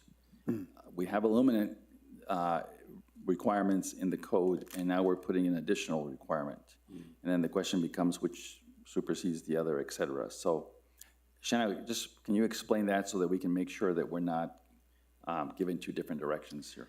Sure, Mayor Royale. So maybe I'll try to give an example. In the commercial zone districts, you can generally have 40 square feet of sign. The regulations today say that any light coming off of any square footage of that sign can't be more than 200 foot lamberts. That's the measurement, that's the standard in the code. This new provision would also create a limitation on where that light is coming from in the sign. And so when the department is processing sign permit applications, the applicant would need to be able to produce a scaled drawing that shows exactly how much square footage of that sign is lighting and how much is not, so that we could compare the 40% allowance versus the unlit 60% allowance. This means that they're still allowed to do 200-foot Lamberts. It just means that it might come from a smaller area, which may appear brighter if they're not kind of spreading the light across the entirety of the square footage of the sign, if they're having to concentrate it in the 40% allowance. So the department could enforce both metrics. I think it will be another, something else that the applicant has to produce in their drawings, which I think they can do. They have to produce scaled drawings anyway.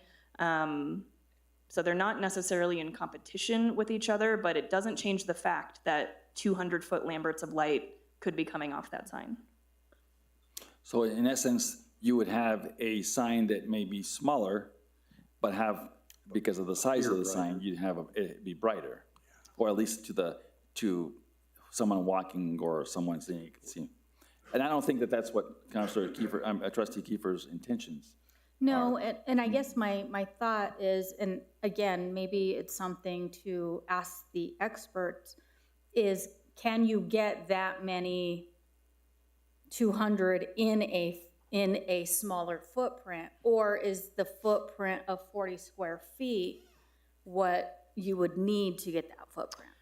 Mayor Rael, Trustee Kiefer, I'm confident that they could get it in that 40% allowance. The light's just gonna have to be a lot brighter than it would be if it were spread across the entire sign. So that's just a matter of the type of bulb that they put in the sign. So that to me seems very adjustable and easy for them to accomplish.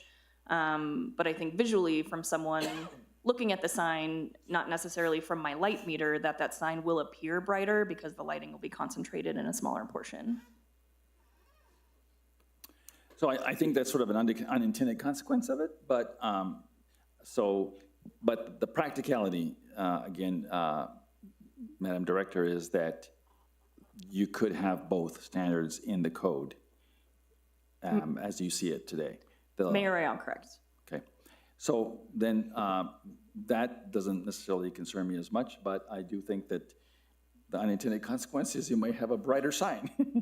And I don't know if that's what we want. So this might be one that we want to defer. Defer. Okay. And we don't have a motion on this one yet, so we don't necessarily are in that.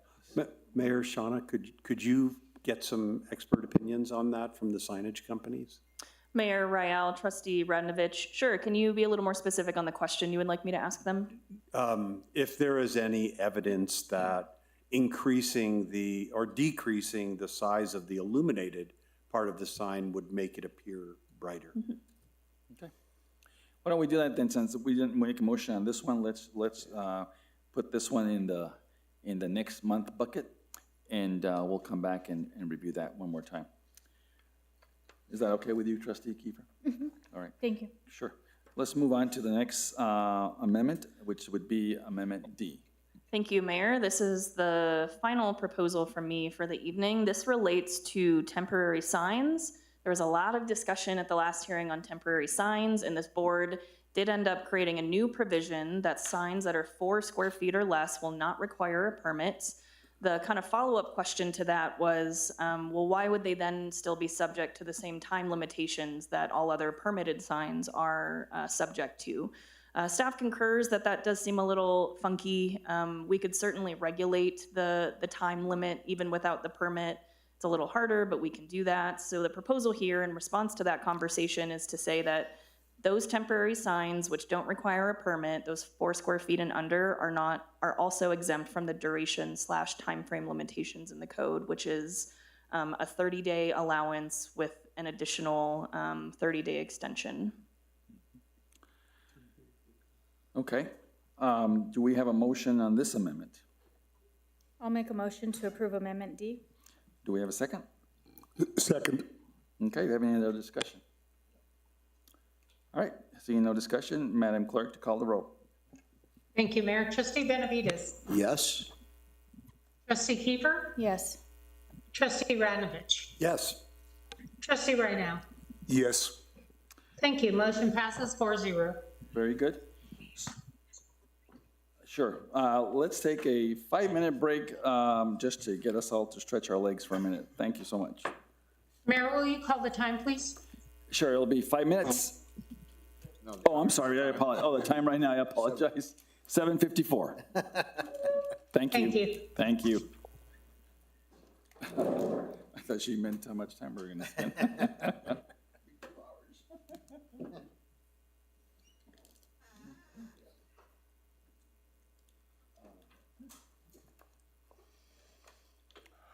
Well, we're almost there, guys. We are.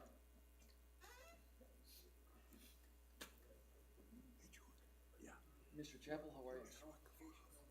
I'm sorry. Oh.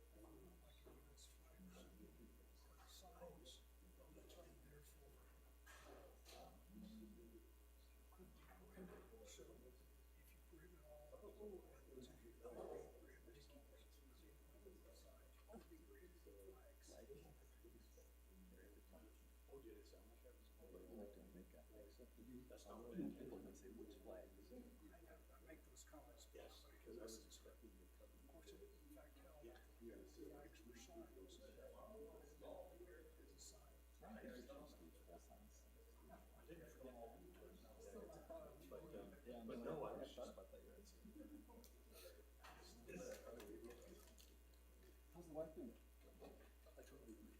Better every, it's a slow process. She has good days and bad days. My sister has, I think, a similar surgery.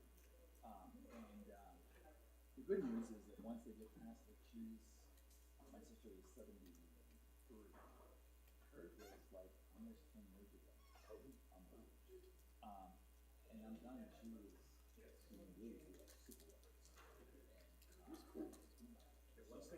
Once they get past the cardiac rehabilitation, that exercise regimen that they do, they really start to shine. She's been like this for years, and so she's gonna appear to be like healthy. You guys aren't taking your vitamins, but It's just been such a hard process. I just feel stressed. I just feel tired all the time.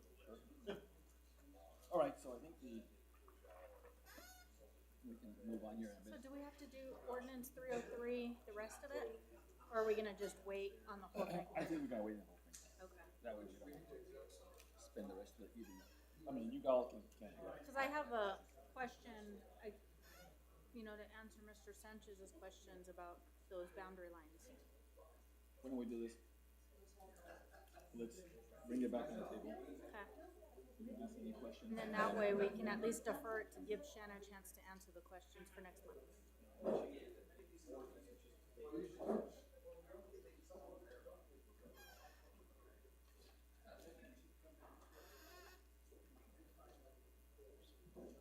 You're good, you have a minute, 35 seconds. I was quick.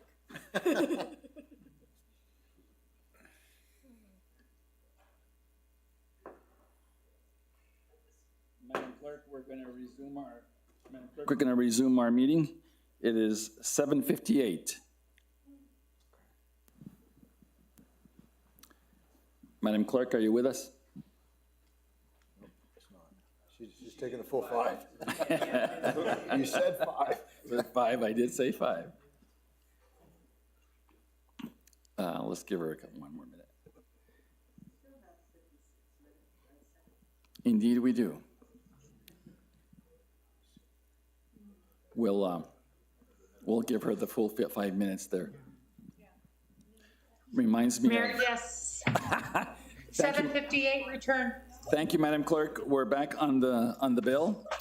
And we have now gone through all the amendments that were proposed by staff. And so now we're back on the bill for general discussion. So if there are any other any other issues that come to the forefront, I'll defer to Trustee Kiefer. Thank you, Mayor. I guess the only other question that I have is the clarification of the build to line. You know, I saw an email that is very lengthy that just came through today. And so I want to make sure that those issues and concerns that you're able to kind of help me through it at next meeting to really understand what's the difference between a build to line, a setback line, and how that all goes into play with the property. Mayor Rael, Trustee Kiefer, I would be happy to do that. There was a previous correspondence also about this specific item and the build to line and the intersection between that and a setback. Maybe I'll forward that, but I'll kind of build upon it a little bit more to make sure that it's really clear about how all those things are different, where they're used and where they're not in the code. Okay, thank you. Okay. Any other thoughts, Trustee Ranovich? I think I just have some of what I mentioned earlier, that I have some things that are more detail-oriented that I don't think it's worth us getting into, that I'll just maybe set a time. I can sit down with you, Shauna, and we can just go through them if we're deferring till next month. So I'm happy with just moving on. I think the important part on that, though, Shanna and Trustee Ranovich, just so that we're clear, the rewrite is going to clean up and actually incorporate all the amendments that were presented last meeting and this meeting. It might be, without having you do too much work, is maybe we just incorporate all the amendments that we did last go around and this time tonight in red. And then let's use all the clarifications and minor amendments that the trustees bring to you between now and the next meeting. So that way we all can see what damage we've done, what work we've done to the actual ordinance, and then anything that's come up that's new. And I trust that you'll bring those to our attention anyway, but I think that way everybody can read it. Is that a plan that everybody can live with? So you're recommending that we don't have any further discussion right now? Right, that we don't have any further discussions simply because I think it would take a little longer. Instead, just email her with questions. Yes, email her, yeah. And happy to get that done, for myself anyway, happy to get that done next week. So you have plenty of time between now and the next meeting. So I noticed that our attorney has a point of order. Mayor, I hadn't interrupted enough tonight, but I thought I wanted to comment on the Bill 2 line, which we've heard about a number of times. And the reason that is coming out, so everybody understands the context, this was a definition. Legally, it is not used anywhere in the code. So having a definition without it being used doesn't create any rights. It's just a floating definition. So some people believe that it would create some rights because the definition's there, but it doesn't. It's just a defined, unused term. And so unless you and then start to use a Bill 2 line in a context, in a substantive provision, it has no meaning and no use. And that's the reason it came out. May I ask a question of the attorney? Sure, go ahead, Trustee Kiefer. So, Mr. Chappell, I understand and I appreciate that, and I got that from the last meeting. I guess my question is, as we're cleaning, I want to understand the differences, because as we're cleaning up ordinances moving forward, if there is a substantial difference between setback, build to, who knows what else may be similar in nature, it may be an opportunity to use that particular definition, even though it is not currently being used in ordinance. Is that a fair? Mayor and Trustee Kiefer, depending on how you use the setback, it makes no difference. A Bill 2 line could be an affirmative obligation to build to a particular point. A setback is typically used to show that you must get back from a line and so forth. In the village center zone, the setback was used both as a Bill 2 and a setback line because it said the setback could not be more than 5 feet. And so we use that to a build to kind of concept that you must build to the 5 foot. So So then the definition was used in the VC zone. it didn't use build to. It said they had a minimum setback of 5 feet. So when the design came in, it had to have a minimum setback of 5 feet. So that was kind of an affirmative and a negative. But conceptually, there's no difference unless you define them that way. Okay, well, I think that, that there's, the challenge is making sure that we don't include definitions that create some right, that create us, that put us in a difficult position. And so we'll have, again, the next 30 days to have that conversation and see if we can't find a way to deal with the issue, but I do appreciate the conversation. Is there any other? If not, we need a motion to defer ordinance 303 to the next Board of Trustees meeting in November. I'll make a motion to defer ordinance 303 until the next board meeting. There's been a motion to defer. Is there a second? Second. Any other discussion? Seeing none, Madam Clerk. Mayor, trustees, I heard that ordinance number 303 is going to be deferred. Yes. We'll go ahead and do a roll call vote. Trustee Benavides. Yes. Trustee Kiefer. Yes. Trustee Ranovich. Yes. Trustee Raynow. Yes. Motion passes 4-0. Motion to defer. Thank you very much. And just for our community and folks who are listening to us, yeah, this is a very voluminous piece of legislation with a lot of changes. And so we appreciate the community being patient. We're slowly getting to the end of the process. One other thing that I did fail to mention, trustees, and I wanted just to put it for you all to think about, not for any other action, but as we move forward with this, we might think about an implementation date for this to become effective. Given everything that's going on, it may be appropriate to think about making it effective January 1 of 2026. And so I will ask Jana to maybe have an amendment to that effect as well, so that we can make sure we're giving ourselves enough time to figure it out. Okay? With that being said, now we'll move to item number 10, Chief Financial and Administrator's Report. Let's go to Ms. Silva. Thank you, Mayor. Mayor and trustees, before you is the cash report for September 30th, 2025. Our ending cash balance is $14,669,147.05. This is an increase of $332,811.56 for the month. And our total year-to-date excess of revenue over expenditure is $361,697.22. During the month of September, there were 6 significant items and payments that went out listed here, and there were no unusual items to note. Okay. Any questions of our CFO? No questions? I'm sorry, go ahead, Trustee Benavides. Just one. In the cash report for the check voucher register, the top one, Absolute Skylight, $6,457.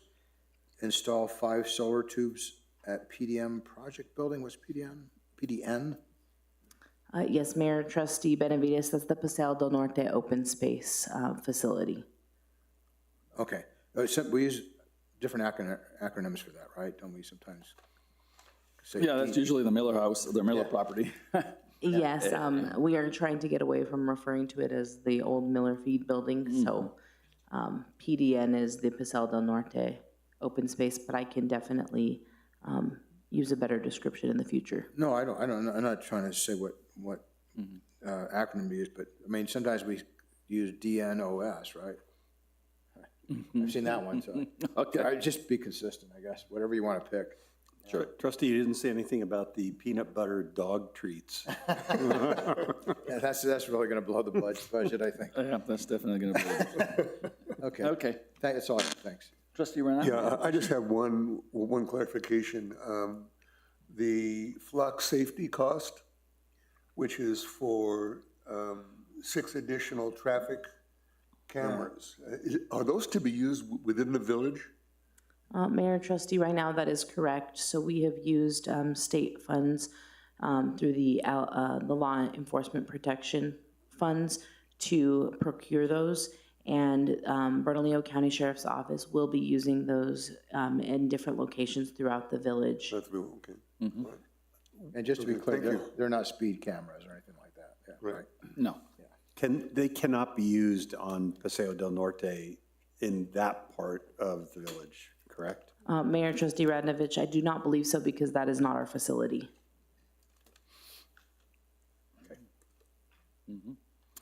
Okay. Now we'll move on to Mr. Avila's report.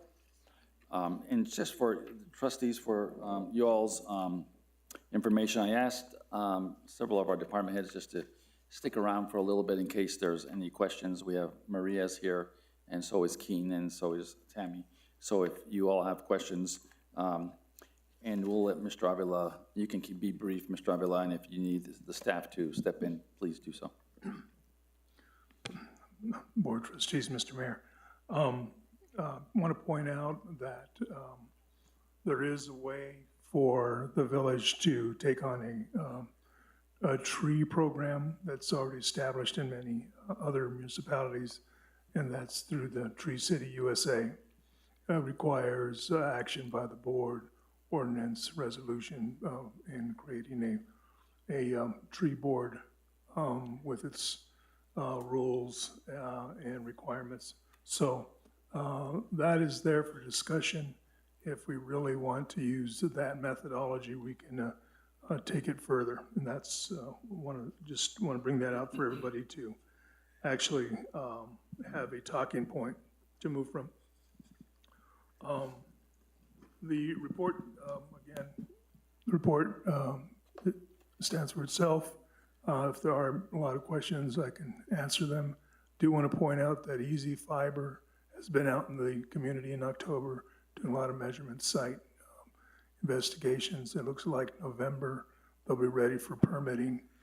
And they'll bring their permitting to the village. We're also, under the understanding we're going to bring on a professional to help out with the monitoring of the programs and their work in the field. So that's another procurement we'll do here before the end of the year, so that when they are constructing, they'll have those notices out in November into December and get some construction done. This is mostly on telephone lines, so there's not going to be a lot of digging right off the bat. They'll try to get to properties mainly through the telephone lines. Okay.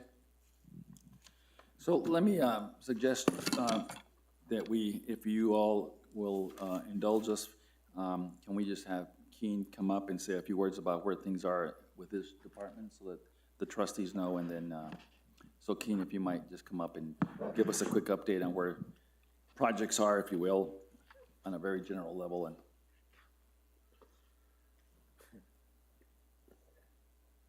is that working? Testing. Trustees, Mayor. Right now we just issued the PO. We are working on the NOO for the 920 Green Valley, the remodel. We're also putting out bids for the landscaping at 920 Green Valley. We put out some bids or requesting bids for the irrigation ditch at that Del Norte open space. So those are the main things that we've been working on right now. Of course, all the fun, enjoyable things also. So that is what we're doing right now, guys. And maybe I might add, Keen, we also are going to be moving with additional speed humps, if you will, on the two streets that we had talked about, which is on El Pueblo and on Ortega. Is that right? Yes, those will be moving along here in November, and hopefully have all that done by, before Thanksgiving. Sure. I'm sorry, what will be done? The speed humps, so we're adding 4 speed humps on Chavez Road, 2 on Green Valley, 2 on Pueblo Solano, and then we're adding some more on Ranchitos and El Pueblo, and going also back to Ortega to add 2 more on there. Okay. So, and, go ahead, Trustee Ranovich. Sorry, Mayor. Where on El Pueblo would we put more, and the same for Ranchitos? There's quite a few. Closer to already. 4th Street, sir. Sorry? Closer to 4th Street. 4th Street. So I see. Ranchitos doesn't have any coming off of Ranchitos until you get to, you know, past the 2 stop signs. And so this will be coming off where the speed board is, basically. So out of the commercial district, reminding people now that they're in a residential area. I see. And then what about on El Pueblo? El Pueblo, same thing, right off of 4th Street where the speed hump, or where our speed board is, still going to the west. So just 2 more right there, at kind of 4th, and then going west. Isn't the one we have already really close to 4th Street? It's right by the ditch on the Chamasal is where it is. I see. Trustee Benavides. So in regards to speed humps, in the, you know, all the improvements to Taylor is happening, and the enrollment will go up, and I've heard reports about speeding on Guadalupe Trail through that area between Ranchitos and El Pueblo. Any plans to put speed humps there? And I've even heard that school buses are speeding. So, yeah. So my understanding that I have not heard that, all that information would go through public safety, and I am just in support with recommendation. So maybe a study should be done, right? Yeah, we have Fred's in the back over there. We'll have Fred look at that and see what kind of data we've got as it relates to that area. I drive that part of Guadalupe a lot, and I don't see too many speeders. And I think the traffic to the school, when it's in session anyway, really does regulate the speed, because some of them go a little bit fast, but I mean. Okay. I mean, people that, I don't live in that area, but people that do have told me that they're speeding. Trustee Kiefer? Thank you, Keen. Thank you, Keen, for being here. Chavez, is that going to be between 4th and Guadalupe, or between Guadalupe and Rio Grande? It's gonna be, there's gonna be 2 right next to the ditch, next to the winery, and then there'll be 2 from Guadalupe Trail to the shopping center. Thank you. Okay, one more question, Trustee Renow. Yeah, the work that was done on Ortega, I think, has really improved the traffic. It's slowed it down quite a bit. You do have folks that speed, you know, and they're not going to follow the instruction, but for the most part, people are very attentive to it. So certainly appreciate it. And the others that you put on Ortega further east, I think are going to even improve the traffic pattern even better. So thanks a lot. If I could just say one more thing, Mayor. Sure. And this isn't really directed at you, Keen, it's directed at us. There are lots of other ways to control speed in places like the village of Los Ranchos, and we really seem to be deploying speed humps and speed bumps a lot. And I think we really need to look at a more comprehensive approach to that. I've talked to Fred about this before, and I think we really need to work on speed and reducing it throughout the village. And speed humps aren't the only tool we have. So well, you know, on that note, I mean, I've seen the city of Albuquerque has installed medians that slow down traffic. And so that's something, again, I think that, you're right, I think that we should also take a look at those options as well. Well, look, I think all of that really just requires some additional analysis in terms of where we want and what the goal is, and obviously the constraints of the roads themselves.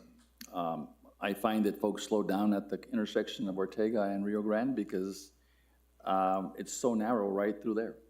And so folks, that road actually, the way it's set up, actually slows people down. So there's no question there's other ways to deal with that. But your point is well taken. I think we should think about that. I've thought about those sort of applications, in particular for really, quite frankly, for Rio Grande. You look at 4th Street now, the new section of 4th Street, in and of itself, and the way it's laid out, and the kinds of information that you get back as a driver through there, it really slows people down through that area, right? And so it's good for the businesses and it's good for the community. So we might need to rethink some of those down the road. But I wanted just keen to come up just because there's some things that we're doing, and there's some things that you all see on a day-to-day basis that he's working on with staff. The other one is just we've embarked on trying to replace as many of some of the pink signs that we see on the stop signs. And you know, and I asked Keen early on if we could go around replacing some of those signs, and they've done a nice job of going out there and replacing some, so you'll start seeing some new signs coming up in some areas, et cetera. And then the last piece is, and this is just a pet peeve of mine because of my work before, is just striping on stop signs. You'd be surprised how many folks just look for that stop bar on a stop sign to learn where to stop, especially around the schools, and they did a nice job when they repaved Guadalupe to redo the crosswalks and the stop bars so that folks know where to stop, et cetera. And so I think those other kinds of things that they're putting on their list to get things done. So there's a lot of work that we're doing in that area as well. So thanks, Keen, for being here. Mayor? I'm sorry, go ahead, Trustee Keeper. Keen, the other thing I wanted to say, one was thank you to you and your team and your staff for your participation in the Global Ethos. Right. We couldn't have, pulled that off without all of village staff, but I know your team was critical to that. But my question is, after the fact, I didn't hear any complaints of people talking about litter, talking about messes, talking about anything like that. Did you experience anything or see anything, or did your crew have a lot of extra stuff to do? It was well put together, and Maria had the crew to pick up the trash for us, which was, they did an amazing job, and we actually had no issues or complaints. So we were all very happy. And the crew actually had a really good time, and so did the staff. It was an amazing event for sure. Great, thank you for that. Thank you. Yeah, thanks, Keen. All right, let me just then defer over to Maria to give a quick update on 4th Street so that you all are starting to see some action already. Mayor, I just had one quick thing. Sorry, Maria. This tree green space standard, I wanted to see if Willie knew anything about that. I've been in the tree business for 50 years, and I don't know that particular standard. Do you know anything about it, Willie? Yeah, John. I mean, I'm fully supportive of it because I think we need to watch our trees, but and control them. But I just hadn't heard of that standard before, so And you haven't either. Trustee Ranovich, would you mind? I was going to call Willie up as well, so he can come up and say a few words about his program. So if you don't mind, can we? I still have two questions. Okay, I am so sorry. Go ahead, Councilor. Trustee. For John. So on page 207 is the ICIP survey ranking. And in fact, Maria may want to chime in as well. I'm looking at number 16, which is the Chavez Road Multi-Use Trail. And I don't think we have definitive answers on what that's going to look like. But at some point, we need to be very clear as to the public as to where we are in that process and what constraints that we have now in regards to public right-of-way that's going to make a big difference in how that looks. And it's also number 16, which is pretty far down the list, so maybe it's even a moot point for any time in the near future. So I wanted to see some comments about that. And then the final thing, I had some questions about the bathrooms for the Del Norte open space, community room. But do you want to take on the multi-use trail, Maria? Would that be best?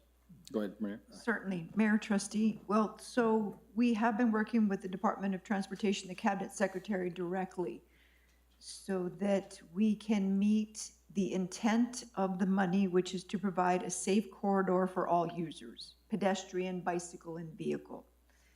So we proposed a number of traffic calming measures as well as a whole list of potential design elements for slowing down traffic and creating separation with pedestrians, bicycles, and vehicles. All of those are yet to go to the public.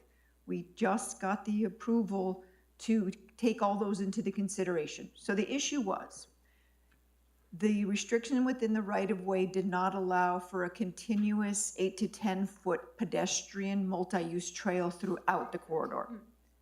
The right-of-way was constricted in a number of areas to disallow that. The agreement with Department of Transportation now is that we can mitigate those differences in right-of-way narrowing with additional design elements to calm the traffic down and create the separations, as I just said. That's to go to the public for discussion in the design exercise. So what we have done is we have a commitment from the Cabinet Secretary to allow us to do things to make up for that difference. As long as we can make 50% of the corridor adhere to that minimum requirement, they will allow the other measures. So we do have construction funding. We have a significant amount of construction funding obligated on this project. We have committed and expended design money, but so now we're just waiting for the grant agreement because that one expired. There's a new one coming now that lists all these new elements. We anticipate receiving that. We just started receiving the appropriation agreement, so we anticipate that that's coming soon.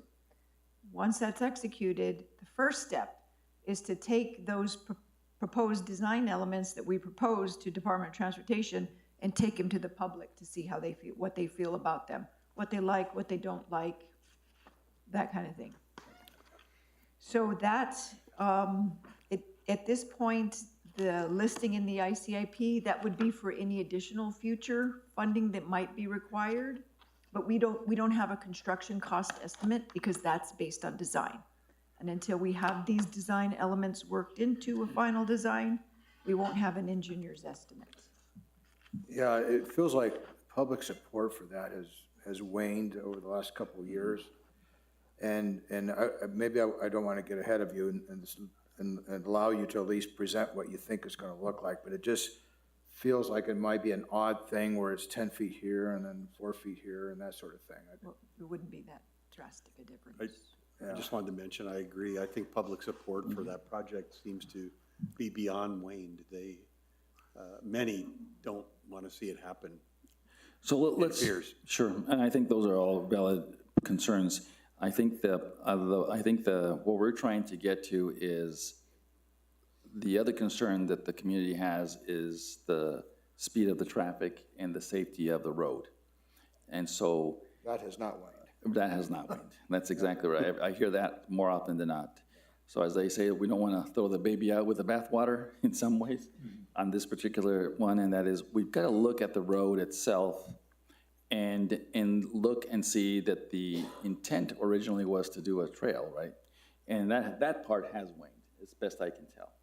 And so I would like us to see what the state comes back with in terms of this agreement, and then have that conversation as it relates to with the community before we get too far down the road. But look, I get the same feedback you all are getting too, and I feel conflicted as well. I think the only other piece I would say that we've got to be mindful is that we have spent some money on this project, and finding a way to make lemonade out of these lemons is maybe a best way to get there. And so if you guys can just give us a little more time, and then we'll come back. I know we're gonna be in the throes of it for sure as we go forward. One final thing then? Sure. This will probably be a quick one. Yeah. This is in the department reports on page 220. There's a reference to bathrooms for the Del Norte open space, community room. So the word community caught my attention, and I was just wondering if there's a plan to build some community room that. So I'll go ahead and get it, John, so that you can hold your voice. So as you all know, that facility, we won't refer to it as the old Miller facility, but that's what it was. It had a big area where the actual store was. Yes. Right? So John and Keen were able to go in and do some remodeling of that area, not very intense, new carpet, fix the walls, new lighting, and fix the bathroom in that building. That is right now being utilized by Maria as the project office for the 4th Street project. But the room is actually big enough to hold some small community events or meetings that we could use down the road.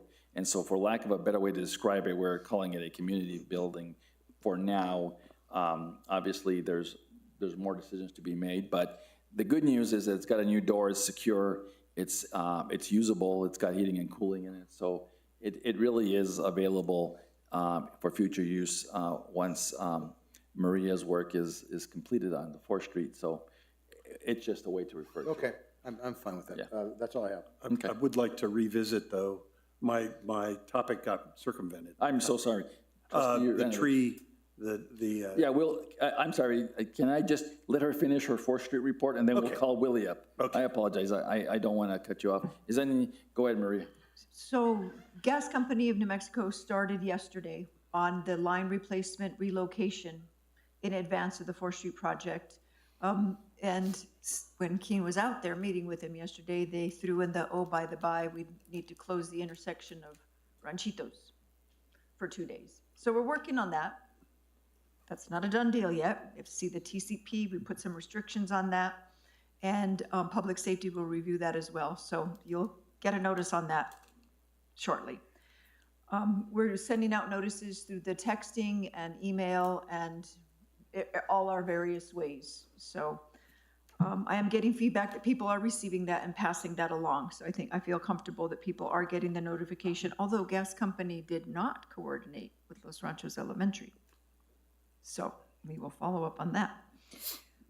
We're moving forward with cleaning up the right-of-way. We're finishing negotiations on our acquisitions and on some intersection issues in Ranchitos.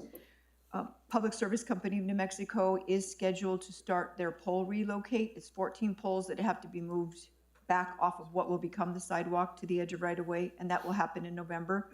We met with the Utility Authority today. We have 99% construction drawings on their relocation replacement project. We talked about who's responsible for mitigation of asbestos piping. They're going to be in the construction zone at the same time that we are constructing the drainage facility. So that will be fine. That takes a lot of coordination because there's an awful lot of stuff underground. We will be running stormwater. They will be putting in water, sanitary water and sewer, and fire suppression. And Gas Company of New Mexico will be removing lines. So it's going to be in a 60-foot right of way, but we will maintain access at all times, and we will have enough for traffic in both directions at all times. Any closures of the road will occur at night, as they did on the first phase. The only other thing I want to say about 4th Street is that we will be, as soon as we have a purchase order, we have gone through the procurement process to do the striping to the 3-lane configuration all the way to Ortega, starting at Ranchitos to Ortega, and as soon as Gas Company is out of that intersection and off that section of the roadway, we will schedule the striping for the remainder of 4th Street.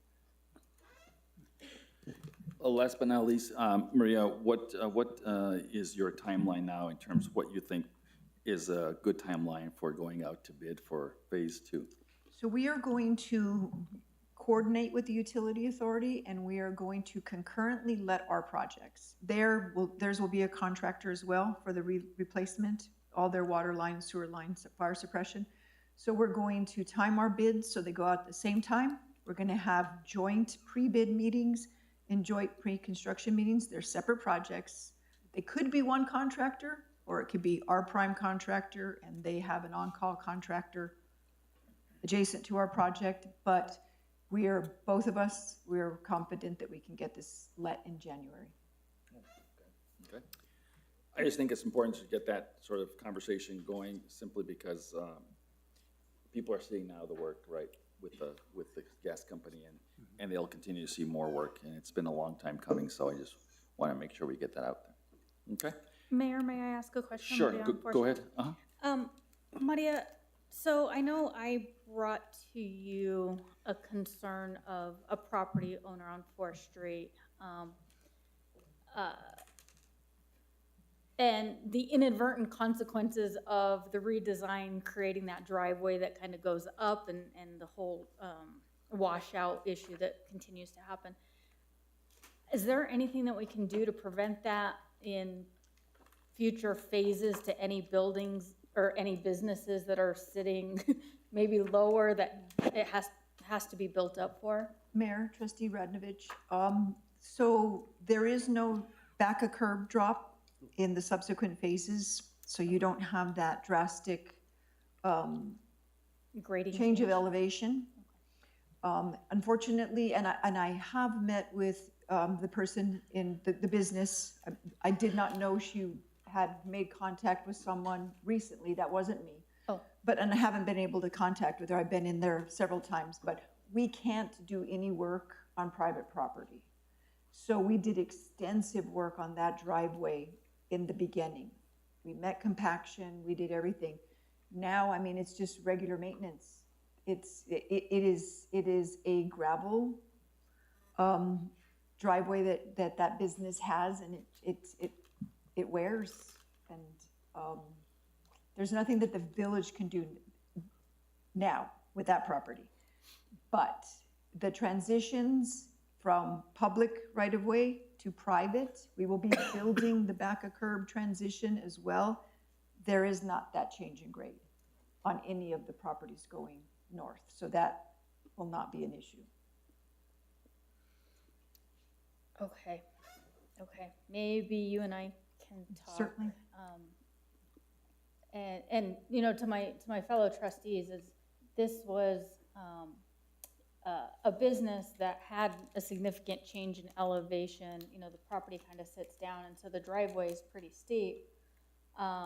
And because it's gravel, which I think we prefer as a village, right, than just asphalt, anytime we get those severe rainstorms, it just keeps washing away.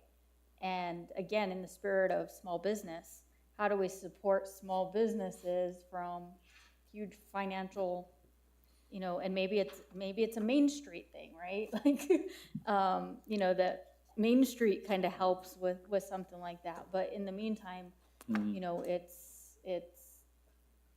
the business owner is very much, well, you know, you guys did the project too, and now I'm stuck with the repercussions. So something to just kind of think about. But thank you. Oh, certainly. And this is a really great business, and we really do want to make sure that our businesses are held whole throughout projects. Okay.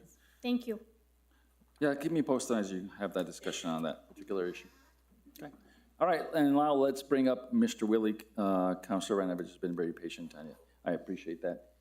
Trustee, I'm sorry. Go ahead, Willie. You can answer Trustee Ranovich's question first. Okay. And again, what was the question? Well, I think we do need a tree program, and I'm really happy that John found this tree green space standard. I'm just not aware of it, but I support it because it's trying to manage trees in a positive way for the village. So that's a good thing. And I'm trying not to get you to talk, John, but These words are my fault. This is what I heard at the Board of Trustees Ag Committee, is that for green space, well, there's, for green space goal standard, we should have one for trees. And that's in essence how I titled it. I don't think it's a professional terminology. I see. And the village hasn't decided what that is either.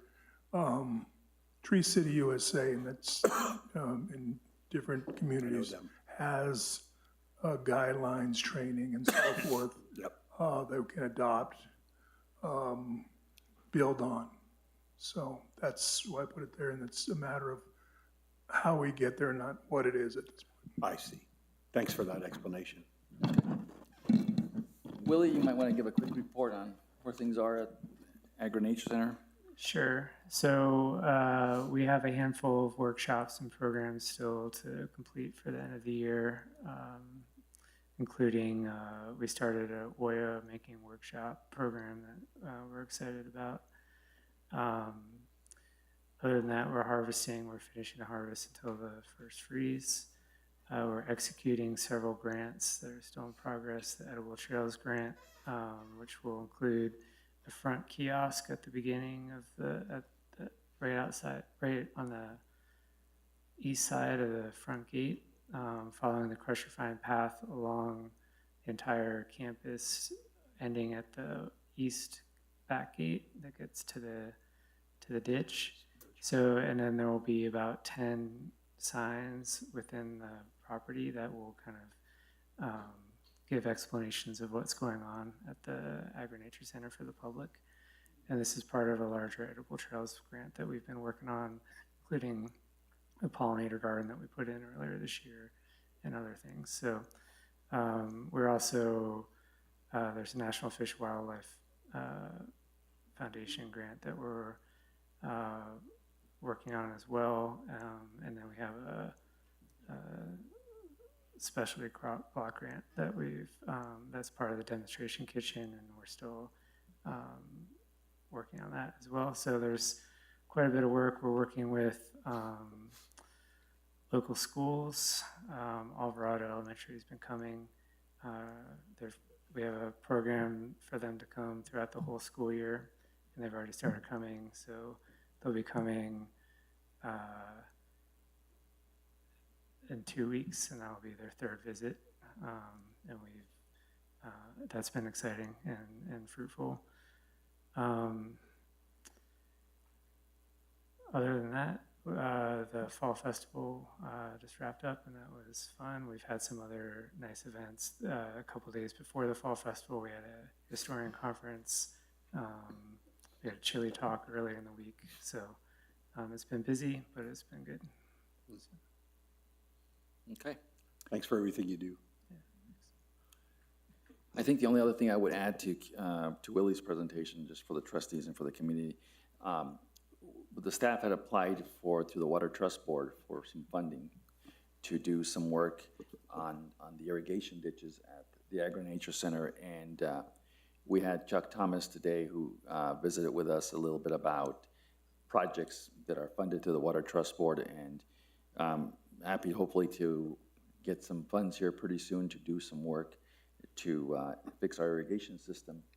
And I know you would be very interested in this, Trustee Ranovich, as it relates to being more efficient use of water, and systems that we're looking at would give us that efficiency that we're looking for, underground piping where we can, and being more efficient in terms of how we manage the irrigation of the fields, et cetera. So to include potentially even sprinklers if that becomes necessary.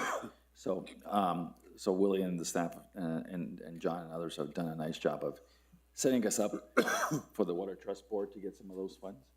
And so we are also going to be continuing to apply for other funds from that program as we move forward. And so, but that's something that Willie's been working on. So thank you, Willie. All right, that wraps up our administrator's report. Like I said, this was, our administrator. I just wanted to give him an opportunity to rest his voice for a little bit. And so with that, now we're going to, Tammy, is there anything else on your report? Okay. All right, we'll now go to questions from trustees. And we'll start with Trustee Radnovich. I don't think I have any more, Mayor. Okay. Trustee Renaud. The only thing that I would add, I attended the Harvest Festival, and you folks did a great job. The volunteers were just out there, very available, promoting the village. And so, again, I certainly appreciate all the work that you did to get it done. So thank you again. Thank you for that. Trustee Kiefer. I have no additional questions, thank you. Thank you. Trustee Benavides. Yeah, we're doing trustee reports now. Yes, sir. Yeah, so, you know. Oh, I didn't realize that. Oh, I'm so sorry. Well, we'll go back. You can do it. We'll go back to you. Go ahead, Trustee Benavides. Okay, so, thank you for all the volunteers that helped put on the Globito event. That was pretty amazing, and I was really impressed to see all the young families with little kids, and it was just well done, and I think it's going to be a learning experience, right? It could grow, and then we could have issues with that. So it started at Pueblo Solano, and it went to, I don't know how far south we went. Schulte. But I know that where it starts and stops, you're going to have more traffic on those streets, right? And so I heard from the people on Pueblo Solano said, we love the event, please, keep doing it, but can you do something about the cars parking up and down the street? I said, well, it's a learning experience. We'll get there. We need to continue with those sort of things. The Harvest Festival, we could probably handle about twice the number of people that attended, but I think those that attended had a great time. And I think, I like what I saw there. And in particular, there was, Willie had this display, well, maybe it wasn't just Willie, but where you did chili tasting of some of the heritage type chilies that are grown. I thought that was fascinating. So I'd like to see that grow. In particular, I'd like to see local farmers do the same sort of thing. And so I asked Willie, okay, well, you're letting people taste chili, which is a processed food. Do they need to have a license for that? And apparently, if you're not selling it, you're okay. So you just, they can just put it in a little cup and take a taste, right? And so that means a lot of people can actually participate with that sort of thing. All right, so let's see. Let me go off to the next point. So the threat, people worry about the threat to our open space and our agricultural properties that we have. And what I hear is development is the big enemy right there. And we're not talking about development on 4th Street necessarily. We're talking about development in the residential areas. And so they make a point. Yeah, so you put more homes, you subdivide, and there's less agricultural land. But there's another threat out there that I don't think people are quite getting, and it might be every bit as a threat, and it's water, okay? So I'm talking about firsthand experience, okay? So let's say I have an acre and a half, and I don't want to, and it's a buildable lot, but I don't want to do that. So I want to get it ready so I can lease it to a small-time farmer, and this might be the case for our aging population, right? I just want to lease the open space, not to make money, but just see it being used for farming and get it maintained, and maybe I get some vegetables in exchange, right? All right. So what's the cost? Okay. Well, we know ditch water is not very, very reliable anymore.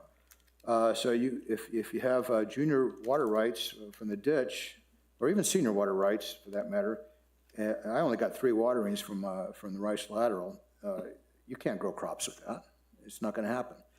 So now you're looking at getting a piece of property, and let's say, it's anywhere from $350,000 to $400,000 per acre.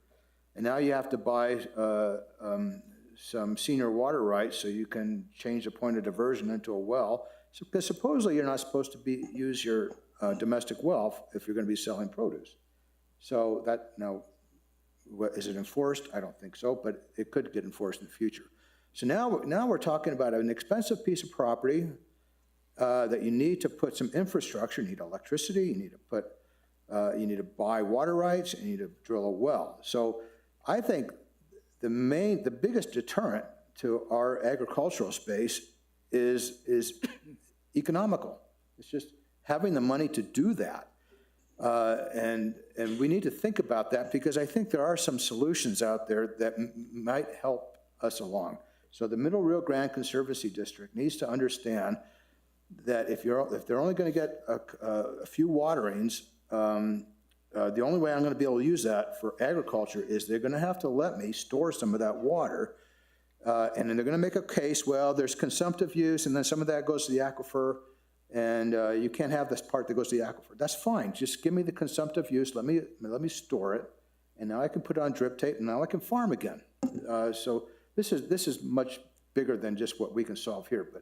But really, the Middle Rio Grande Conservancy District, I think we need to have some serious discussions at a statewide level. It's not just us. Let's see. And if you remember, that's all I have. If you remember, Trustee Benavides, the MRGCD tried to advocate for drip systems off of ditch water a few years back, and they were advocating for, probably about 10 years ago now, but they were advocating for ponds that would settle the water and let the sediment fall out of it, and then use it for drip systems during times when we could capture that water. And that one didn't work, but it shouldn't stop us from looking at other alternatives. I agree. Okay. Trustee Uranovich. I'm sorry, I didn't realize we were in the trustees. That's a good point. That's okay.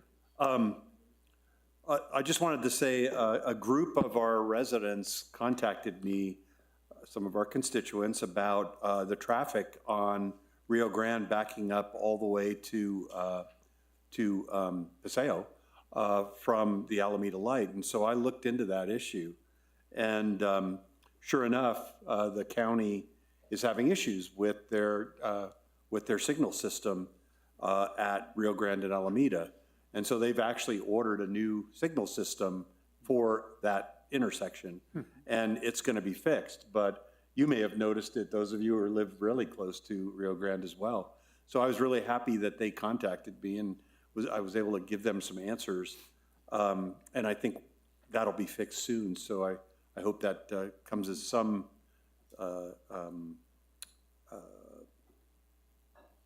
consolation for those residents. Well, I can tell you that at least I can get into my yard now. But you're right. They had said something about the light, so yeah, that's great.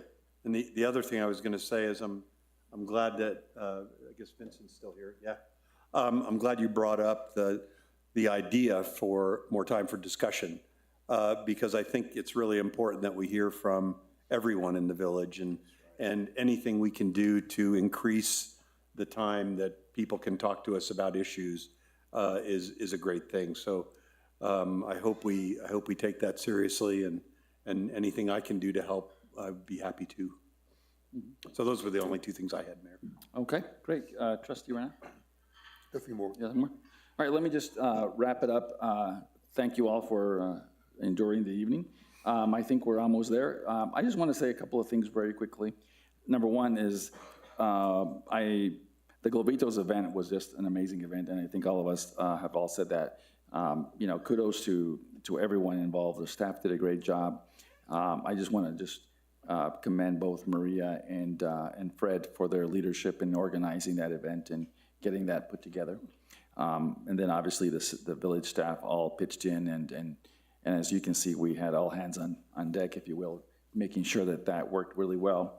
But we also got to give compliments to both the Balloon Fiesta for bringing the event to us, And when we talked about that early on, so I'm meeting with the executive director of Balloon Fiesta. They want to make this a yearly event for the village. And so I'm more than interested in continuing to have that relationship with them. And they've also expressed some interest in particularly during the holidays and some other times of the years to maybe have a miniature version of that to continue just to have the presence and in the village. The Harvest Fest, another one opportunity to bring people together in the village, was nicely done by Willie and the crew, and again, the staff all helped out. The other thing we had is we also had the marathon, the Duke City Marathon to the village. My point being in that all of these events give us an opportunity to bring the community together and to showcase the village to the greater community of the area. But my interest is continuing to ensure that we have our businesses continue to prosper along 4th Street and other parts of the village so that we can continue to provide the services that we all know that we need to provide. So it's really, I think, gratifying to see that those things come together very, very nicely and that we're doing a good job. And there's more to come, for sure. Last but not least, the issue with acequias that was raised earlier is really an interesting issue for all of us to think about. I met with 2 residents today who were concerned about our open space. And their concern was that they have people that walk in front of their properties. And apparently, some time ago, one of the properties was vandalized. And so there's this balance between folks that are concerned that folks are walking in their backyard, i.e. where the ditches are, and looking over their fences and maybe, as they say, casing the place, as they like to say back in the day, and then planning on something that happens down the road. I am a big supporter of the acequias, obviously, and I think they're great amenities to our community, and they really speak about who we are as a community. But I also just want to recognize that there is that other piece to this, and that's why these issues become challenging for all of us, right? Everybody wants a trail, but it's not necessarily, I don't want to necessarily go by my backyard, is sort of the conversation as well. And so I do think that we've got to work this issue down the road and ensure that we do a balance between what people, what we want for the community and what people who live along those corridors may not want. And then last but not least, as we move through the process of developing the ICIP for the village, one of the agreement or one of the commitments I made, and I think all of you all heard me say this, is I really think we need to do a master plan for the Del Norte open space and for the Agri-Nature Center. So I will say that I'm interested in bringing to the board a conversation about setting up a program, and I've asked Shanna to start looking at scoping a concept, if you will, to do a master plan for the Agri-Nature Center and to start having the community conversation about what do we want it to be. And we know it's a great amenity for the community, but what do we want it to be as it gets more and more developed? I worry about all of us doing one-offs, and eventually we come up with something and say, well, why did we end up putting the Schulte house there? Or why did we put the barn there? So I want to do that for both of those open space projects, just so that we all get a sense of what they're about. Del Norte is a little bit different in the sense that it's much more of a farming and kind of almost like a walking area for folks, and I think that's a little bit of a different scale.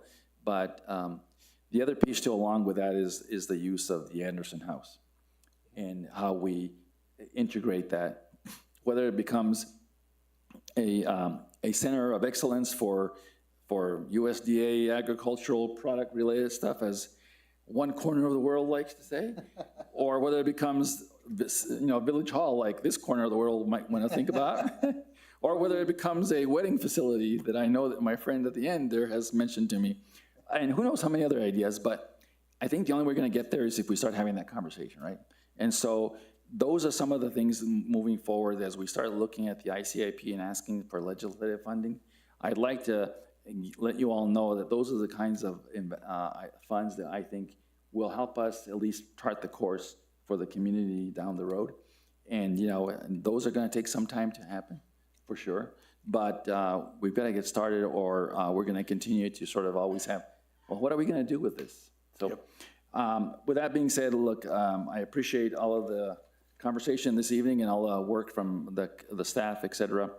And I would just end one comment on this idea of having more conversation with the Board of Trustees.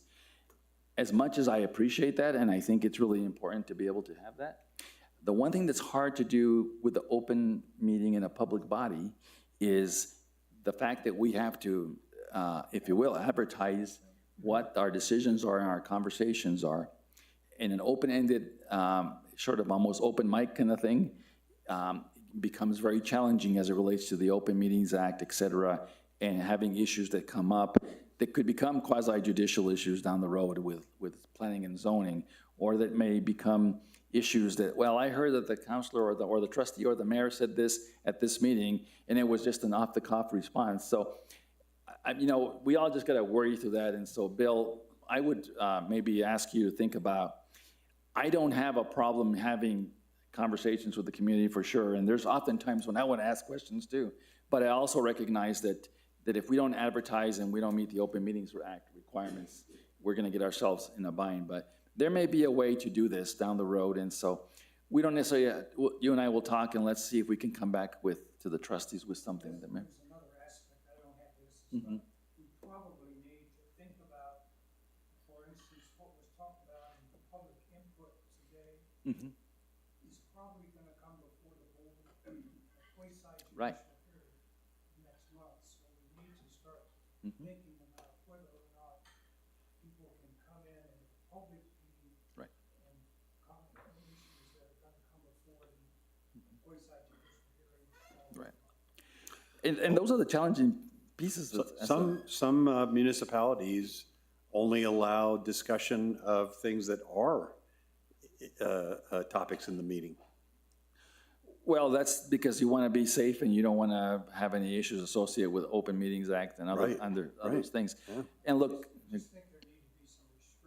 right. Mayor, apologies for the interruption. However, we cannot hear Mr. Chappell whatsoever. Okay. Oh, pardon. He needs to speak into the mic so we can hear him on. Thank you. Thank you very much, Madam Clerk. I think we're done. I think he was just, but his comments simply were just, we got to be careful about topics that come before the board that may be down the road subjects of quasi-judicial proceedings by the board. And those are all. Absolutely. Yeah, for sure. All right, with that being said, we have no other business. Do we have a motion to adjourn? I'll make a motion to adjourn. It's been moved. Do we have a second? Second. All those in favor signify by saying aye. Aye. Aye. Opposed, same sign. We are adjourned at 9:02. Thank you, Madam Clerk, for hanging out with us. Appreciate you very much. Have a good evening. Of course. Thank you, Mayor. Yeah, it's really hard.